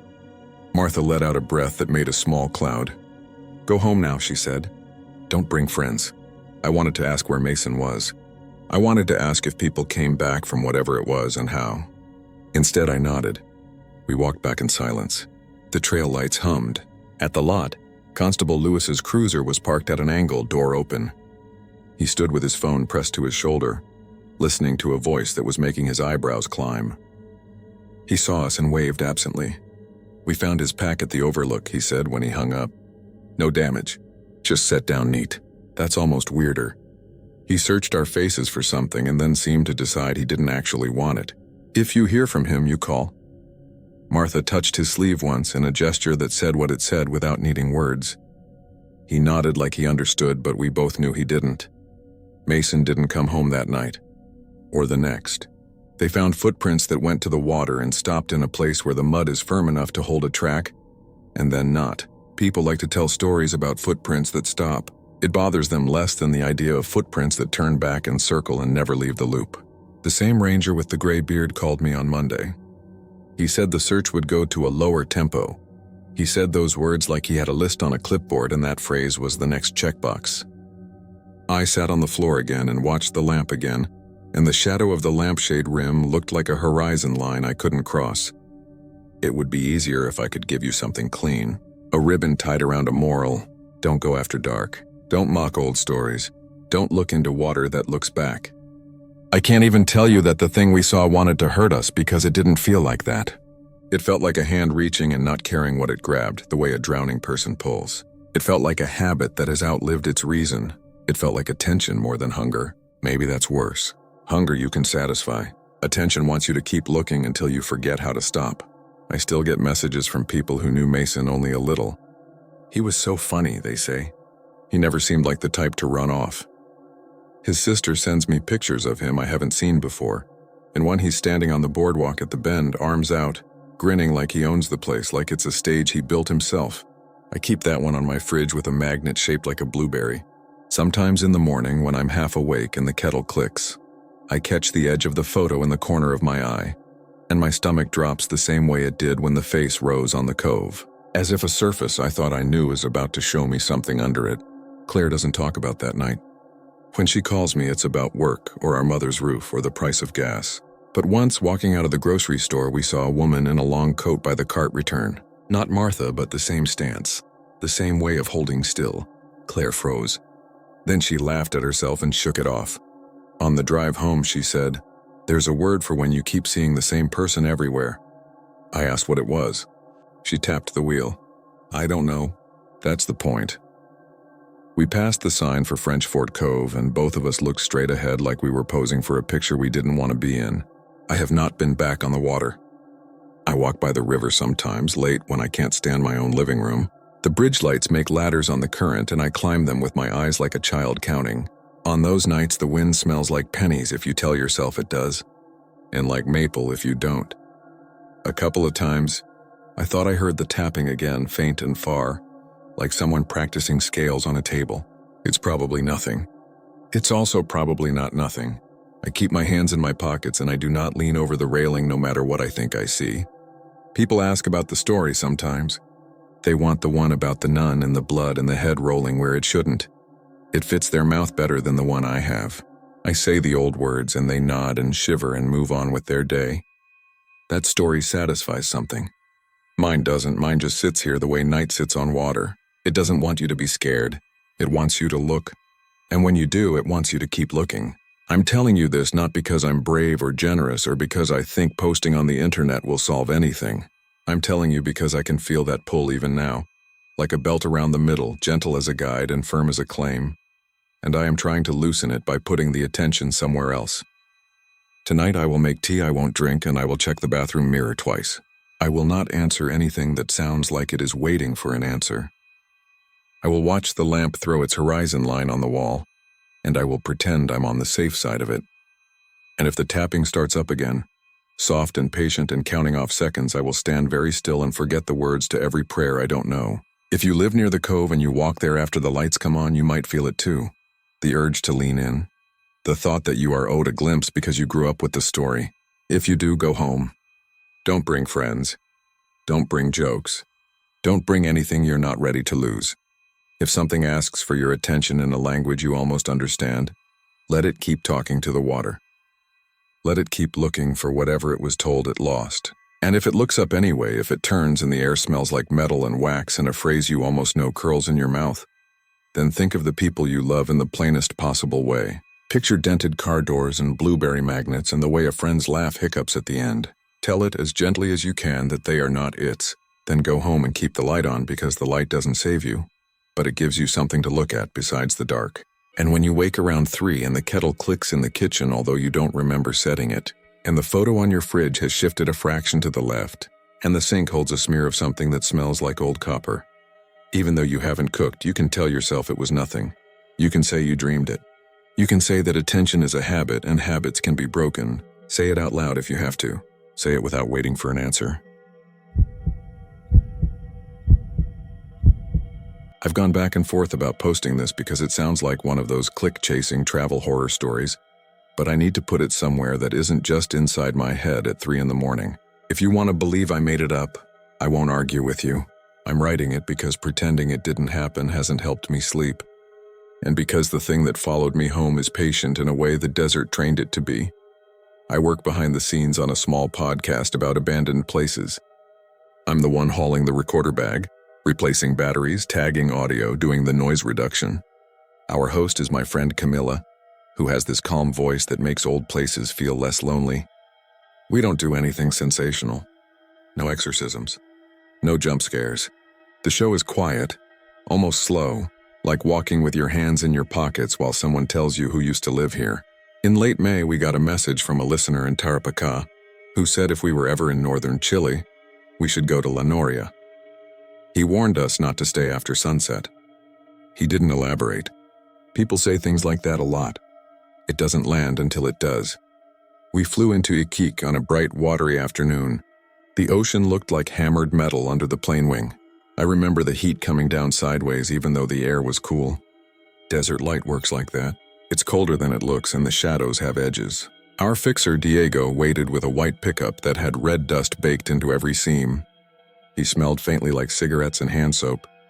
He'd lined up interviews with a retired miner named Don Ramon and with a local teacher who took her students on history trips to Humberstone and La Noria a couple of times a year. Traffic out of the city thinned to almost nothing. We passed trucks loaded with white sacks and every so often, a shrine by the roadside with plastic flowers sun-faded to a uniform pink. Camilla sat up front with Diego and did what she does, drawing out his memories without making it feel like an interview. He said his grandmother wouldn't speak the name La Noria at night. It wasn't that old, he told us, but in the desert, 50 years can look like 500. The saltpeter ruins had a way of keeping the outline of things after the people went away. Es como si el viento se acordara, I said. It's as if the wind remembers. I checked my recorder battery out of habit and slid a fresh pack into the pouch. The car radio tried to find stations, hissed and gave up. Every bump in the road set the equipment bag humming against the floorboard, a dull little vibration in my bones. We stopped in Pozo Almonte for empanadas and instant coffee. A woman in the store asked where we were headed and made this small face when we told her. She said something about tourists who took bones. I laughed because it sounded like an urban legend, like stealing from a graveyard and taking a curse to your hotel room. She didn't laugh back. The desert around the town was flat as a tabletop, the color of old paper. A dog crossed the road without looking up. We drove on. Humberstone came first, looking theatrical in the way preserved ghost towns do when they've been stabilized for school tours and festivals. Its big wooden theater had a bright facade like a stern face. Children's chalk drawings decorated the concrete near the classrooms. It was quiet except for our feet on the boards and a dry squeak from a loose door somewhere. Camila spoke softly into her mic about nitrate and strikes and the way water tastes like metal if it sits long enough in an open tank. A stray dog followed us between buildings and lay down when we stopped, like a volunteer guide who works for snacks. My levels rode between -12 and -6. It was an easy place to record. Everyone in the desert knows how to speak softly. We met Don Ramon on a bench beside a faded sign with historical bullet points in Spanish and English. He wore a brown sweater and a hat with a thin brim that had seen 1,000 suns. His eyes were the clear kind that make you feel like you're on thin ice. He shook Camilla's hand, nodded at me, and looked at Diego like men do when they've known each other since one of them was small. When Camilla asked about La Noria, he took a while to answer. He said it like you say the name of a relative who embarrassed the family and then died. Cementerio abierto, he said. Open cemetery. The coffins had come up when the ground moved and the timber rotted. The desert preserves, but it also loosens. He said the wind there sounded like a rope pulled through a ring. We had planned to record the cemetery at dusk for atmosphere. It's a trick we use sometimes. Humans lean forward when there's less light. Diego didn't like the idea and he didn't bother to hide it. Entramos de dia, he said, and then he muttered something about not being heroes. Camilla listened, then glanced back at me. I shrugged. We compromised in a way that felt like winning at the time. We would park outside the cemetery walls before sunset, set a pair of mics on stands inside for what's called a mid-side capture, let them run for 30 minutes while we sat in the truck, and then retrieve them before dark. It meant we wouldn't get the recorded sensation of walking among the graves at night, but we'd get the sound of the place without being in it. That felt like respect. It felt like caution. It wasn't enough. The La Noria cemetery does not sit behind a polite fence. It unrolls like a thought that someone tried to stop and couldn't. The ground is a cracked crust and the wood of the graves is gray and thin as wafers. The first thing I noticed was a child's shoe sitting upright by a plank. It looked new compared to everything else, as if a bus had just passed and a family had stopped for a picture, and the smallest had walked away lighter by one shoe. The second thing I noticed was how the wind changed tone between the graves, like sound moving through a set of flutes. I unzipped the bag and set up 2 stands. The capsules are small and black. They don't look like much. I wrapped foam windscreens around them, then added dead cats, the shaggy covers that keep air from chewing your audio to pieces. I checked the levels with headphones. There is always a moment when the headphones become the place you're standing. I eased one ear cup off and listened to what the air wanted to tell me. Camila didn't step inside the low broken wall. She crouched by it and watched me. Diego stayed by the truck, his hand on the open door. He stood in a way that let me know we were on his time now, not the other way around. He wasn't making a show of it, but he had already calculated the minutes we were allowed to be here. The sun was flat and hard on the western horizon. I rolled on both channels. A small fly clicked past the mic in a way that will always sound too close no matter how many times you hear it in post. I set the recorder at the base of a leaning cross and ran the cable beneath a plank so no one would trip. It was clumsy work because my fingers weren't warm anymore. We sat in the truck with the doors cracked for air and the ignition off. Camilla took notes in a small notebook in case the audio bucketed. Diego watched the road and the rearview mirror like both could change. I let the headphones hang around my neck, not listening to the feed because I wanted to save my ears. The wind came and went, and once a dry bush skittered somewhere outside and made all 3 of us look up. The light did that thing where it turns every surface sharp. A person could cut themselves on a shadow out there. 10 minutes in, something very faint moved under the general breath of the wind. It was subtle enough that I thought it belonged to my body, like a blood pulse in a microphone. I put my headphones on and eased up the gain. Camilla looked at me and I held up a finger because I was trying to decide whether I was listening to signal or a trick. The sound was layered. Wind, gravel ticking, a small rusty squeak I could explain, and then a tone like a human voice far away in a stairwell. I know what a false positive is. If you want to hear something, your brain will fetch it for you like a dog that doesn't get tired. I closed my eyes and switched the monitoring to solo one mic, then the other. The tone was stronger on the capsule closer to the ground. I switched on the low-cut filter that eats up rumble. It was still there, thin but sure. It went high and then came down like someone was turning their head while making the sound. It wasn't a word exactly. It was the shape of a word. I took one ear cup off and listened to the actual air. Nothing. The headphones held the desert a half-inch from me and made it an aquarium. The tone returned and then was joined by a second that was not exactly harmony. It was more like a child learning to sing by aiming at what another kid is doing and landing beside it. Camilla put her hand on my wrist. I gave her the headphones. Her mouth moved, asking without sound. I turned the small knob of hair to the right and pointed toward the mics. She listened. Her eyes changed in a way I've only seen a couple of times and always in quiet places. She looked at Diego and then at the sun and then at me. She put the headphones down gently in my lap. Diego said our names and didn't try to hide the tremble. He told me to bring them in. I didn't want to leave the gear out in that sound, which is a ridiculous thought when I write it down. I was thinking like a person who cares about microphones and windshields and XLR cables. I was not thinking like a person who has to live with a sound afterward. I got out and walked back to the wall. The air smelled like salt and old wood. My feet made tiny percussive ticks on the crust. I stepped over the low, broken bricks and felt something in the ground give a little under my weight. Not a sink exactly, a different register of firmness, as if the earth had breath. The tones increased. They weren't words, but they had cadence and a rise at the ends like questions. I felt cold across my shoulder blades, the particular cold of not being alone. I went to the first mic and switched it off. The sound stayed. The second mic gave me trouble because the cable caught on a nail. I had to lean my weight into the plank and twist the connector. While I bent, I heard a new thing. A tiny scratch, not like an animal, but like a fingernail drumming on wood from beneath the dirt. A measured tap-tap and then a whisper of drag. I didn't look down. I kept my eyes on the horizon. "Vamos," said Diego from the truck. He said it the way you call someone back from a place where the ground is soft. I finished, pulled the cable free, and didn't coil it. I walked back with the stands under my arm like awkward flags. I felt the urge to apologize to something behind me for leaving so quickly.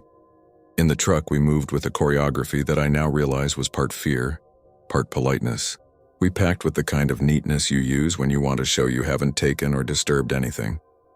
Camilla kept looking over her shoulder as if someone would raise a hand, needing help getting up. The wind died on a dime, like someone had shut a door.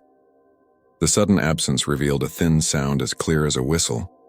It came from under the ground and had the color of voices in tiled bathrooms. The truck's cab amplified and contained it. Camilla's hands were on her knees, white at the knuckles. Diego turned the key.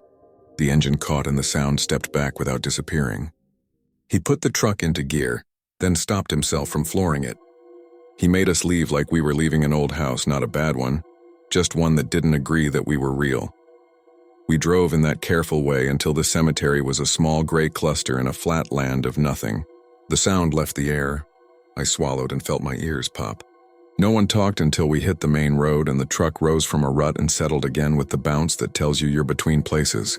Camilla laughed once, too loud, and then shook her head. "It's air and pipes," she said, like she had to plant the sentence in the cab. "It's wind in the frames." Diego said nothing. I nodded because I wanted it to be true. "Maybe resonance," I said, and I listed the variables I would write down later. Even as I said it, the part of me that stacks facts like bricks knew the sound had followed rhythm. I have never heard rhythm in wind. Back in Iquique, we rented a room 2 streets off the water, the kind of place with tile floors and a window that wouldn't quite latch.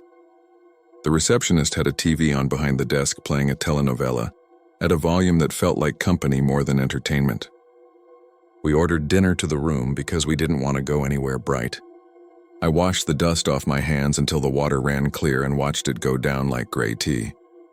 I almost didn't connect the recorder because I wanted a few blank hours, but routine is a rope you hold when the ground feels like it might open. I plugged it into the laptop and started a transfer. The drive light ticked its small red metronome. Audio looks like teeth when you zoom out. It becomes neighborhoods when you zoom in. I scanned the waveform from the cemetery recording and felt that odd lift you get when a good mic inside a strange space does exactly what you hoped it would do. There was wind, yes, but the dead cats had done their job. There was wood talking to itself and grit skittering like insects tapping. I put on my headphones and pressed play on the section when the wind fell. Camilla sat on the end of the bed with a towel around her shoulders, answering her sister's texts. Diego smoked on the tiny balcony and tried to pretend he wasn't listening through the open door. The tone came in like it had in the truck, thin and a little shy. It slid up and paused, then down. It paused again as if waiting to see if the room would answer. And then a second tone arrived, smaller, like it had climbed stairs to reach the first. 2 breaths filled in around them. I stopped the playback.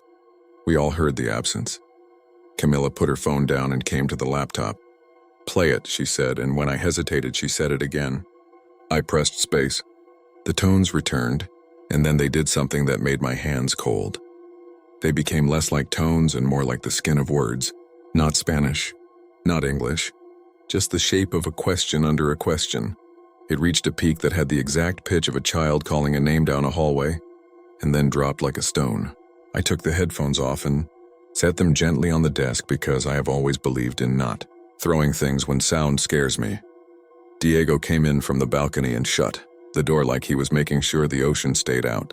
He didn't sit. He said he would take us back to the airport in the morning and that if we posted the episode, it should be boring. Más historia, he said. More history. He wouldn't say superstition. Camilla asked if anyone in his family had ever said they heard anything there. He shrugged in a way that meant yes, and also don't ask me to draw the shape of it in the air.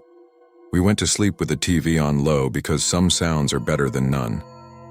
Around 2, I woke to a small tick in the corner of the room. It was the air conditioner casing shifting as the temperature changed. I told myself that and almost believed it.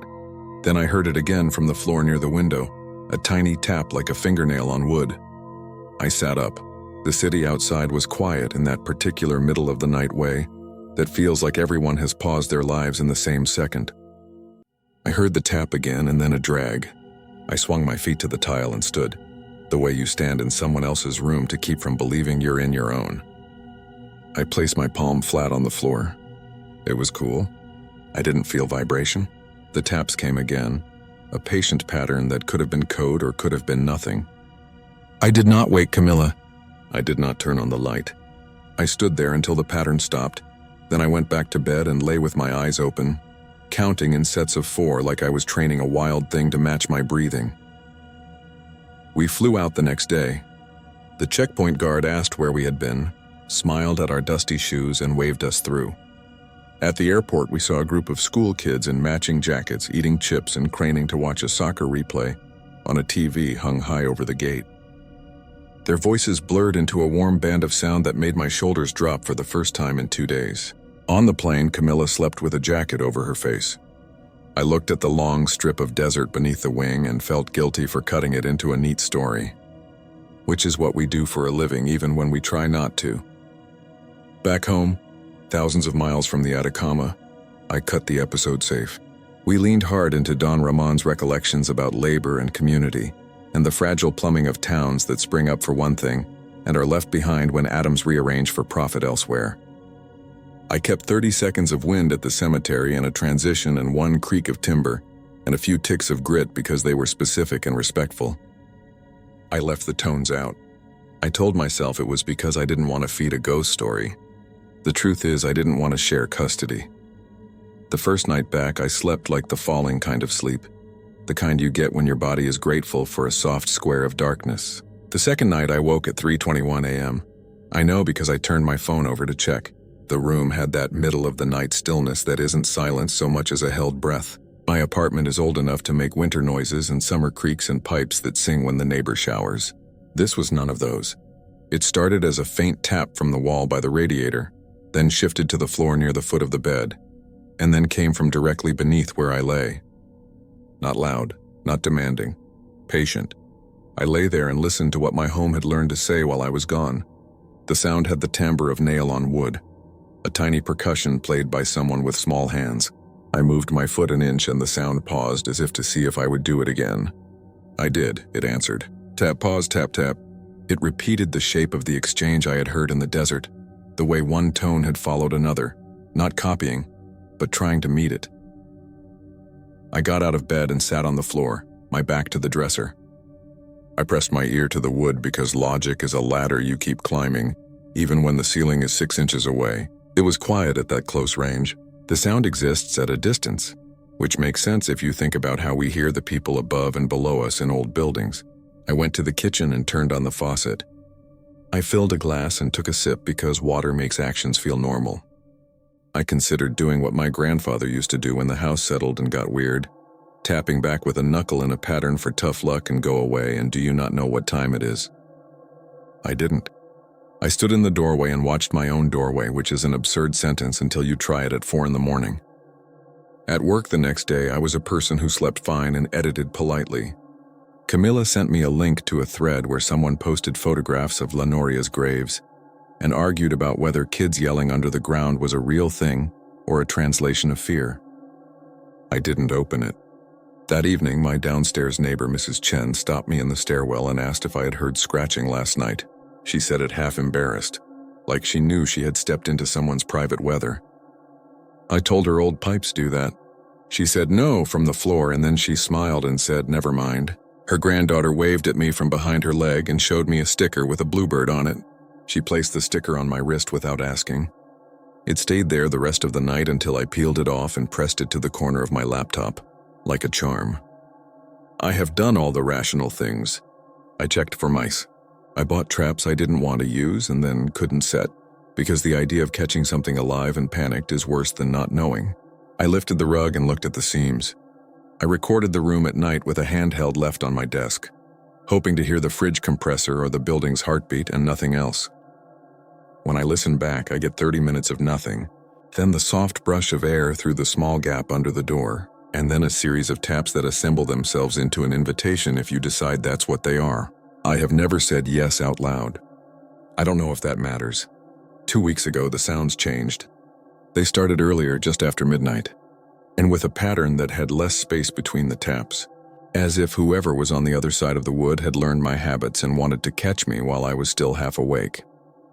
I lay there and felt the slow, careful pressure build in the world beneath the floor, a pressure like dampness from a place that is never supposed to be wet. There is no damp in my building. The super says so. The taps moved from the foot of the bed to the middle of the room, then to the wall by the window, then back again, like someone tracing the outline of the space with a finger. Last night, I tried something I'm not proud of. I put my phone on record and placed it face down on the floor, then slid under the covers and pretended to sleep. The taps came like a polite guest waiting for a host to finish their performance. They arranged themselves in patterns similar to the desert tones and then left gaps as if they were asking. My chest hurt. I reached down and touched the edge of the phone on the floor, half to make sure it was there and half because touching something solid seemed important. As my fingers brushed the case, something tapped under the exact place where my fingertip had been a second earlier. Not hard, not malicious. A small hello. I stopped the recording with my thumb without looking at the screen. This morning I listened to the file on the train. Subway speakers played an announcement that the next stop was delayed for signal problems. In my headphones, the taps were clearer than they had any right to be. And there, near the middle, was something new. A breath. A small intake, like air going into lungs that haven't done it in a long time. The hiss had the note of chalky dryness that is the desert's only perfume. I watched the blurred tunnel, and for a second my ears expected wind pushing through frames of wood, and a question rising under another question. If I'm honest, I don't think this will stop because I ask nicely. I don't think it wants anything I know how to give. Sometimes I picture the open coffins and the slim planks in that cemetery, and understand how sound could find paths through what we call ground. Sometimes I think about the man who wrote to us, the one who told us not to stay after dark, and I wonder if he moved and changed his life like you do after a near miss, only to find some part of it took his forwarding address. Sometimes I think about the shoe by the plank and the way it sat waiting. It is quiet now as I type, but that's because the day is loud. The street below my window is full of small arguments and shared jokes and the regular patience of delivery drivers. The radiator ticks like it always has. The sun is on the far building and throws back a square of light that moves across my wall like a slow animal. It will be dark later, and at some point I will wake to the particular stillness that is not absence, and I will hear a tap from under the bed, then from the wall by the window, then from the midpoint of the floor. It will wait to see if I am listening. I will be. I have learned how. I used to think fear was what thundered in you when something ran straight at your life. I think now that fear is the small patient sound that waits under the floor and asks once, then again. It is not a scream. Screams are a kind of mercy, they end. What keeps going is a tiny nail on wood and a breath that has crossed a desert to find you. If you don't believe me, that's fine. I am not asking you to. I am telling you that at 3:21 a.m., when the wind has nothing to do and every city makes itself into a cemetery of rooms where people pretend to sleep, the sound from under my floor changes from knocking to something like a careful scratch, as if someone is tracing the outline of where I am with one persistent finger. And when I hold my breath and count to 4, the tapping keeps time, like a child who knows you're home. I never meant to post this online, but I'm tired of hearing the same sound and pretending it's nothing. I don't want advice. I don't need theories. I just need to put this somewhere that isn't inside my head. If you live in Austin, you've probably heard stories about the old city cemetery, the one with the sunken markers and the chained-off corners. where the oaks lean like they're tired of holding their own shadows. People say a bell rings there at midnight. I used to laugh at that because what bell? There's no tower. The cemetery is hemmed in by busy streets and dull apartment buildings, and at night you mostly hear mufflers, cicadas, and the hiss of I-35. I work sound at a little theater on Red River. Recording is second nature to me. I trust microphones more than memory. That's how this started. Not with belief, but with a recorder and a plan to prove a point to my friend. Her name is Maya. We went to high school together and stayed friends through the slow orbit of our 20s. She runs a small local podcast, History, Urban Myths, interviews with old-timers who remember the city before the cranes and condos. When she pitched an episode on the cemetery bell, I told her I'd help for free. "We'll go at midnight," I said. "I'll set up 2 mics, do a clean capture, and when we play it back, you'll hear what it really is. Traffic, a train, pipes from the houses." She was thrilled. That's Maya for you. Enthusiastic to a fault, kind of the engine of every group she's in. My younger brother Ben heard us talking and asked to come too because he'd never been inside after dark, and he loves anything that feels like a dare. Ben's a mechanic on South Lamar. He tinkers when he's nervous, always has something to fix with his hands. We went on a Wednesday in late September. The heat had finally broken, and the evening air had that dry, papery smell of leaves. I brought 2 small condenser mics, a handheld recorder, a clamp, windscreens, spare batteries, and a thermos of coffee. Maya had a notebook and those cheap clip-on lights you get at a bookstore. Ben had a flashlight the size of a baton. We parked by the old iron gate. It tilted a little on its hinges, and you could see where someone had repainted it but missed the bottom rung. A posted sign warned about closing hours. Another warned about rattlesnakes. The caretaker's house across the street was dark, one porch bulb haloed with gnats. The road was still busy. People were out getting tacos or heading home to their dogs, and it felt faintly ridiculous to be tiptoeing toward a cemetery like kids. Ben handled the gate while Maya and I ducked through. The grass was uneven and soft where the ground had settled around graves. Names were worn down to letters, an M here and R there. I could make out one date, 1873, on a tilted marble piece that had sunk into a puddle of shadow. I told myself to notice things the way I do before a show, doing a mental sound check of the space, the muffled thrum of highway tires, a train far off, night insects cycling in the shrubs, a dog barking 2 blocks away in a repetitive pattern that hinted at a yard it didn't like. That's what the bell was, I told myself. Some layered thing we interpret as a tone. Where should we set up? Maya whispered, like the dead might get offended. "Over by those iron posts," I said. "Less highway bleed if the oaks block it." There were 4 posts in a square near the center, waist-high with rusted eyelets. They didn't match the fence line. Ben ran his light over one and whistled. "Looks old." We later learned those posts marked a lot where safety coffins were installed in the late 1800s. Back then, yellow fever scared the breath out of half the city, and people were paranoid about being buried alive. They installed coffins with pipes and bells so the prematurely buried could signal. You pulled the rope. The bell rang above ground, and in theory someone came to dig you up. The ropes rot, though. Everything does. I didn't know that history in the moment. I just liked that the posts felt like anchor points for my mic stand. I clamped the first mic to the closest post, set the other on a small tripod at knee level, and checked the levels. The recorder's screen glowed pale green. Ben drifted off to read names with his flashlight, while Maya paced and rehearsed her intro under her breath.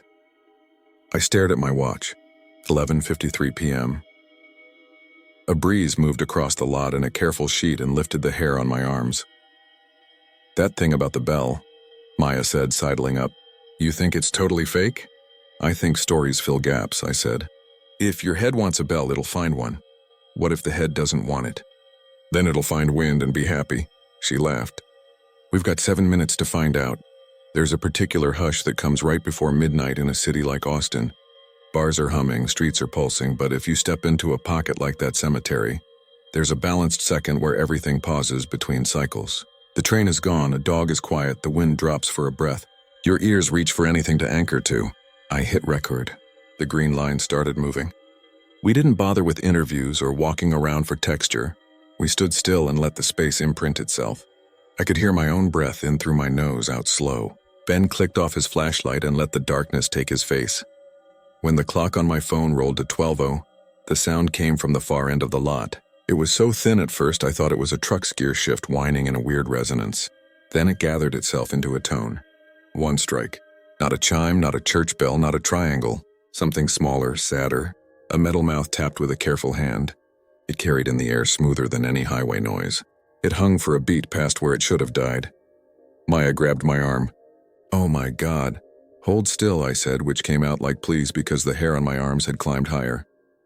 The tone faded. The insects started to pick up again. Ben whispered, That was a bell, right?" 2 more strikes came evenly spaced.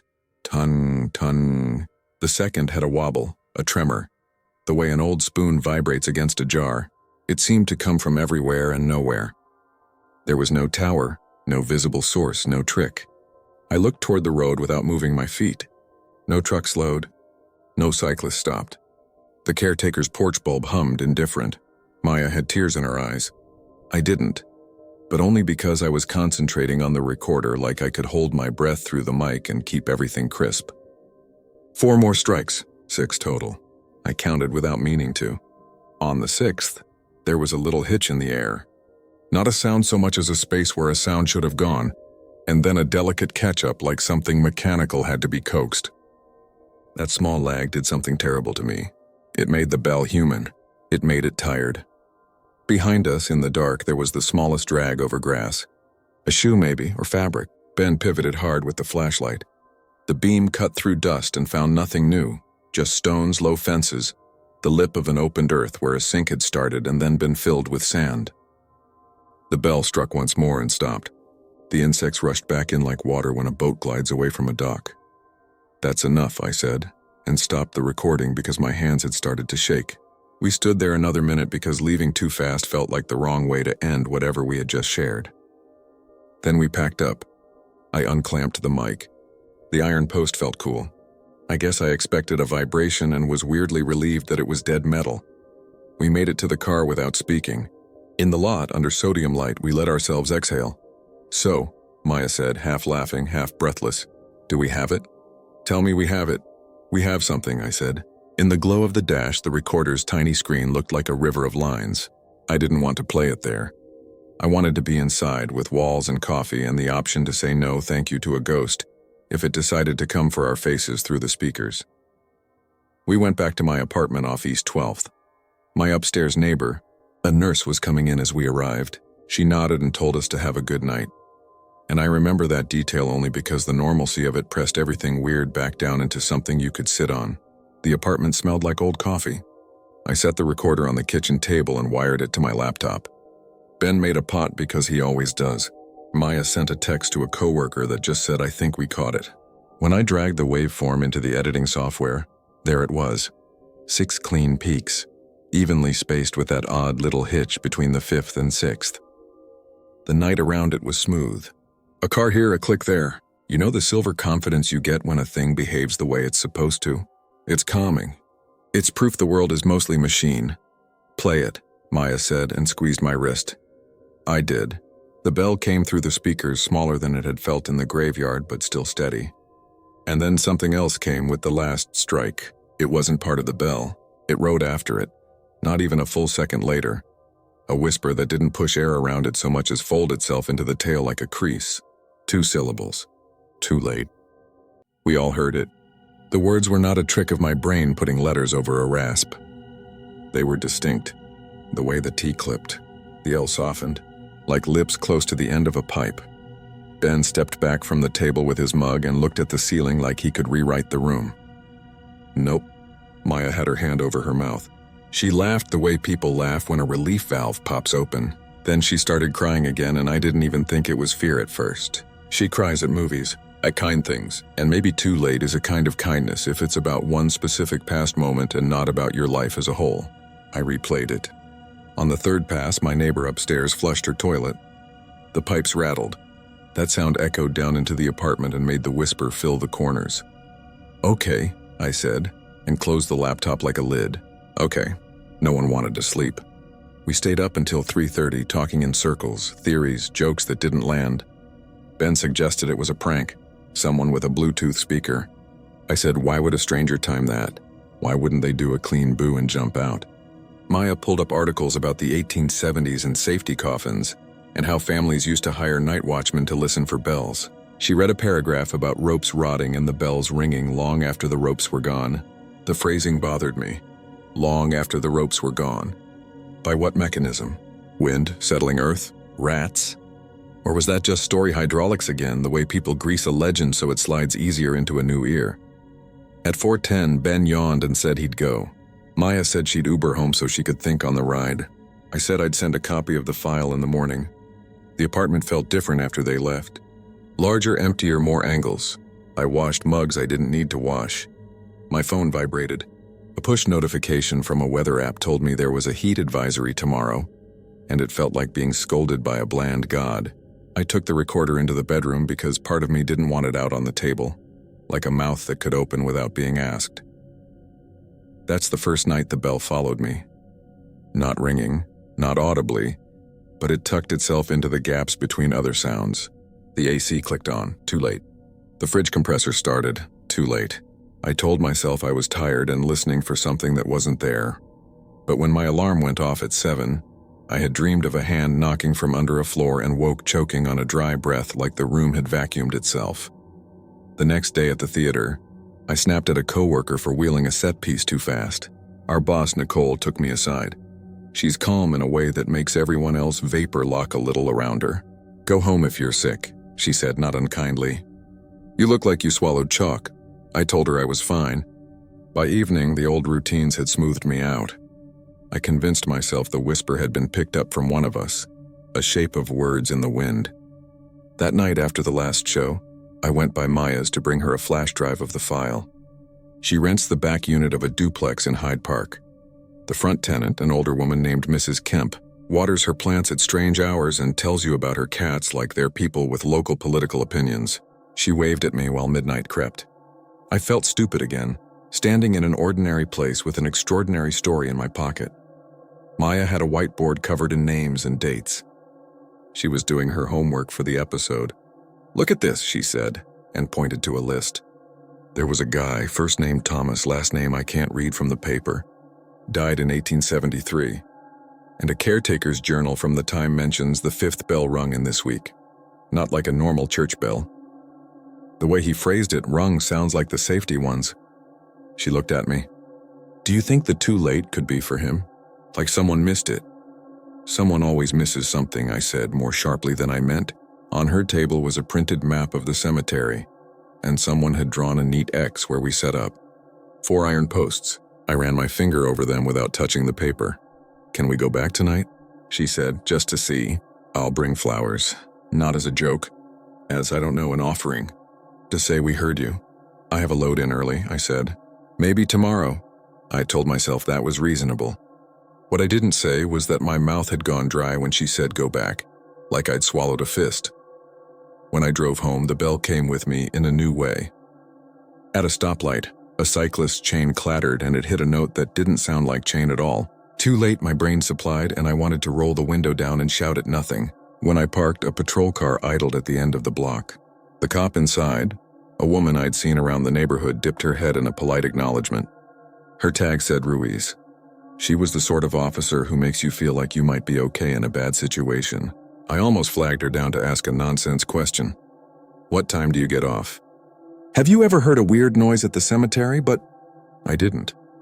I went inside and sat in the dark, and waited for midnight because pretending I wasn't waiting would have been the bigger lie. At 11:59, my phone vibrated. No call, no text, just that physical buzz twice like a throat clearing. I turned it over. The screen was black. The second hand on my old wall clock hung for a tick and then jumped. Midnight. In the kitchen, something tapped the pipe under the sink. Cleanly, 6 times. It was so small I almost laughed. The sound of someone with a metal ring drumming their finger on the underside of the world. Then a whisper slid into the space the last tap left behind. Too late.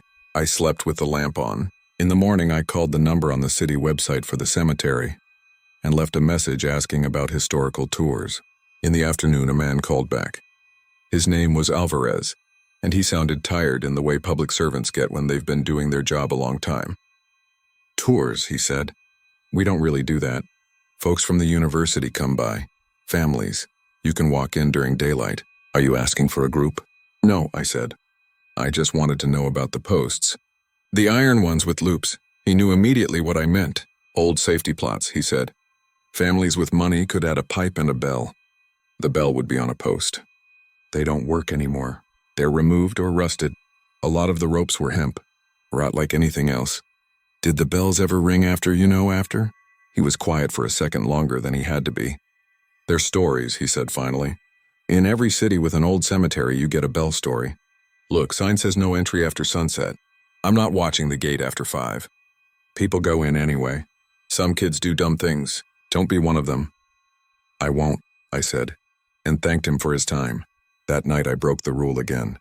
Not because I wanted to, not exactly. Because the quiet where the bell fit was worse than the bell itself. It felt like standing outside a door you know a person is behind and refusing to knock. Ben texted as I was lacing my shoes. Going back? He wrote. Yeah, I typed and then added, come if you want. He arrived with his flashlight and some of those little store-bought candles that come in glass. I don't know why the candles surprised me. Ben always hides a soft streak under tools and grease. We met Maya by the gate. She had a bouquet of grocery store carnations. We didn't say much. We walked in together. 3 people who agreed not to make fun of anything. The moon was thin. The city was loud, but the cemetery held itself apart. Like a cup catching a sound the rest of the block spilled. We set 1 candle on each iron post and wedged the glass so it wouldn't topple. The flames reached and steadied. Maya set the flowers at the base of the nearest post and knelt to whisper something I didn't try to hear. Ben stood with his hands in his jacket. I kept my recorder in my pocket. The whisper from the night before had taught me what I needed to know. Some things don't care if you record them. They'll find a way into your house. When midnight came, the bell sounded from closer than before. Not loud, not dramatic. Intimate. The 6 strikes came with the same little warble between 5 and 6. With the 4th, the small glass candle on the far post rattled like a fingernail had dragged the rim. With the 5th, the flame leaned hard and then righted. On the 6th, the wick guttered but did not go out. Then the whisper came. It wasn't just behind the last note now. It came from inside the pipe that ran down that post, up through the ground below us through some imagined channel that had once connected air to a coffin. Too late, it said, and then again like someone trying a key twice. Maya clutched my sleeve so tight she pinched skin, and I kept my eyes on the candle because I knew if I looked at the ground I'd put a face there, and then I'd never come back up. Ben did look. He leaned over the iron loop with his light, following the line of rust down into the dirt like he could make out the tube. He breathed through his mouth. He does that when he's trying not to be a person. We should go, he said finally, and for once I didn't argue. We blew out the candles and walked toward the gate. Halfway there was a shape by a headstone under a cedar elm. I saw a shoulder, a hat, a stance, and I thought caretaker. And then Alvarez stepped into the path with his hand raised in a show of body language that said, I see you. I don't want trouble. Up close, the man looked older than his voice. He had that set of shoulders men sometimes carry when they've spent too many years lifting things alone. I told you not to come after dark, he said. Not angry, tired. We're sorry, Maya said. We brought flowers to be respectful. Flowers are for families, he said, and daylight. He walked with us to the gate. No more of this, he said. People think the bell is a joke. They leave trash. They scare each other and then run and break stones that are older than their great-grandparents. He tilted his head and studied me. You recorded, didn't you? Yes, I said. It doesn't like that, he said, matter of fact. Not that it cares exactly. That's not the right way to say it. But sometimes when people take things out, it puts things back. What things? Ben said. But Alvarez had already opened the gate and stood aside. We left. There was nothing dramatic about the way the streetlight struck the hood of Ben's truck, or the way Maya's Uber pulled up with a polite blink. There was nothing cinematic about the way the night kept moving. The bell, I told myself, would stay in that cup of air where it belonged. It did not. Over the next week, it slipped into every place where time thins. In the minute after shows when the audience leaves and the stage is empty, except for the ghost of applause. In the moment the microwave quiets and the TV hasn't been turned on yet. In the pause of conversations when someone is about to say the thing they're not sure they should say, the bell took that pause and filled it. Sometimes the whisper came with it. Too late. And it wasn't always an accusation. That's what I need you to understand. Sometimes it sounded like a statement of weather. Like, here's the barometric pressure. Here's your life, too late. I went back to the cemetery alone once more, and I don't recommend you do that. It was a Monday, early in the month. I brought a little handheld like always and nothing else. I stood by the iron posts and didn't set up gear. I just held the recorder and said out loud, "I'm sorry for taking the sound." The wind lifted and fell. The bell struck once, though my watch said 11:48. It didn't wait for midnight. It struck again and again and again, 3, 4, 5 times. Like time had been stepped on and wrinkled, like the schedule had become a thing we had made up. On the 6th strike, something shifted under my shoes the way a small animal shifts inside a nest. The whisper came not after but during, too during the tone, late under it. When it faded, there was another sound I haven't mentioned yet, because it's small and I can't prove it. A breath. A human exhale through a narrow tube, the way you breathe when you're conserving air. I left without looking at the caretaker's house. I walked home down streets where the neighbors were grilling on tiny balconies and kids rode bikes too fast and shouted at each other about pizza. The city felt heavy with ordinary life.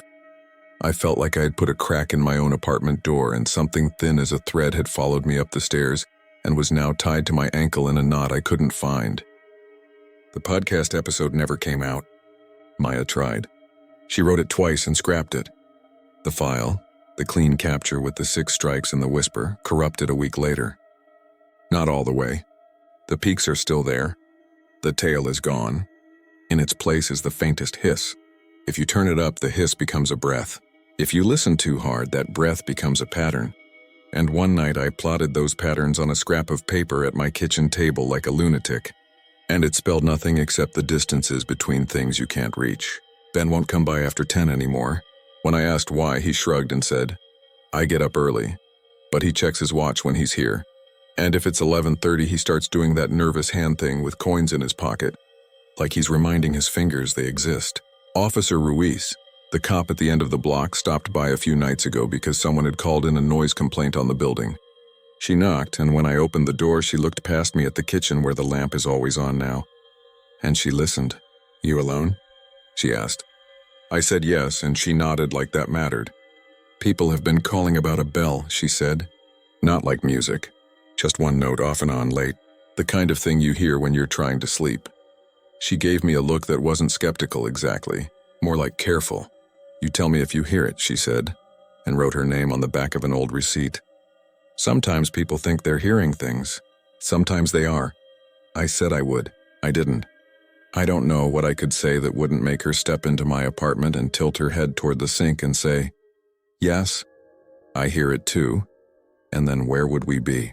2 people in the doorway of a small life, listening to a sound that doesn't belong to us.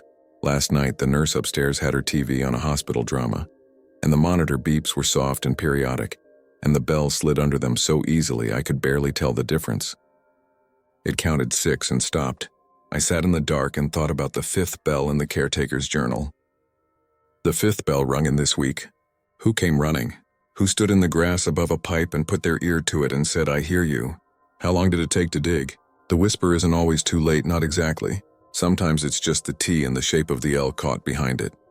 Like breath that doesn't have enough room to turn into a word.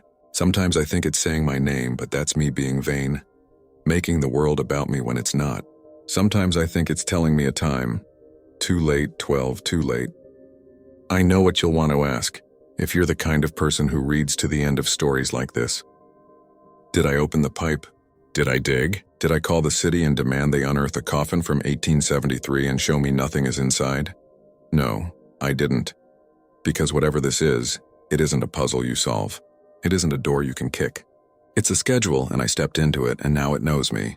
At midnight, when the world pauses and my apartment becomes a mouth for every old sound to find me through the walls, the bell rings. 6 times. The 5th catches. The 6th lands. And then the whisper folds itself into the last fading curl and tells me what it has always told me in the smallest voice I've ever heard. Too late. I keep the recorder on the nightstand with a new card in it, blank, ready. Sometimes I think I'll press record at the exact right second and catch something different. One more syllable, a different breath, the absence of it. But when the moment comes, I don't move. I lie still and listen like I'm on the other end of a rope, and someone above me has their ear to a pipe, and this is the only way our voices can ever meet. I tell myself that the bell is only a reminder, not a threat. I tell myself that it's not for me. I tell myself a lot of things. The room is very quiet right now. The second hand on the wall clock is about to hop. My phone, for reasons I can't explain, just buzzed twice though no one texted. If I hit send on this and turn off the light, there will be a small tap under my sink. A breath will thread what's left of the midnight through a metal mouth where no bell hangs. You can call it a story if that helps you sleep. I'm not posting this for belief. I'm posting it to make the sound live somewhere else for a minute. It's almost time, listen.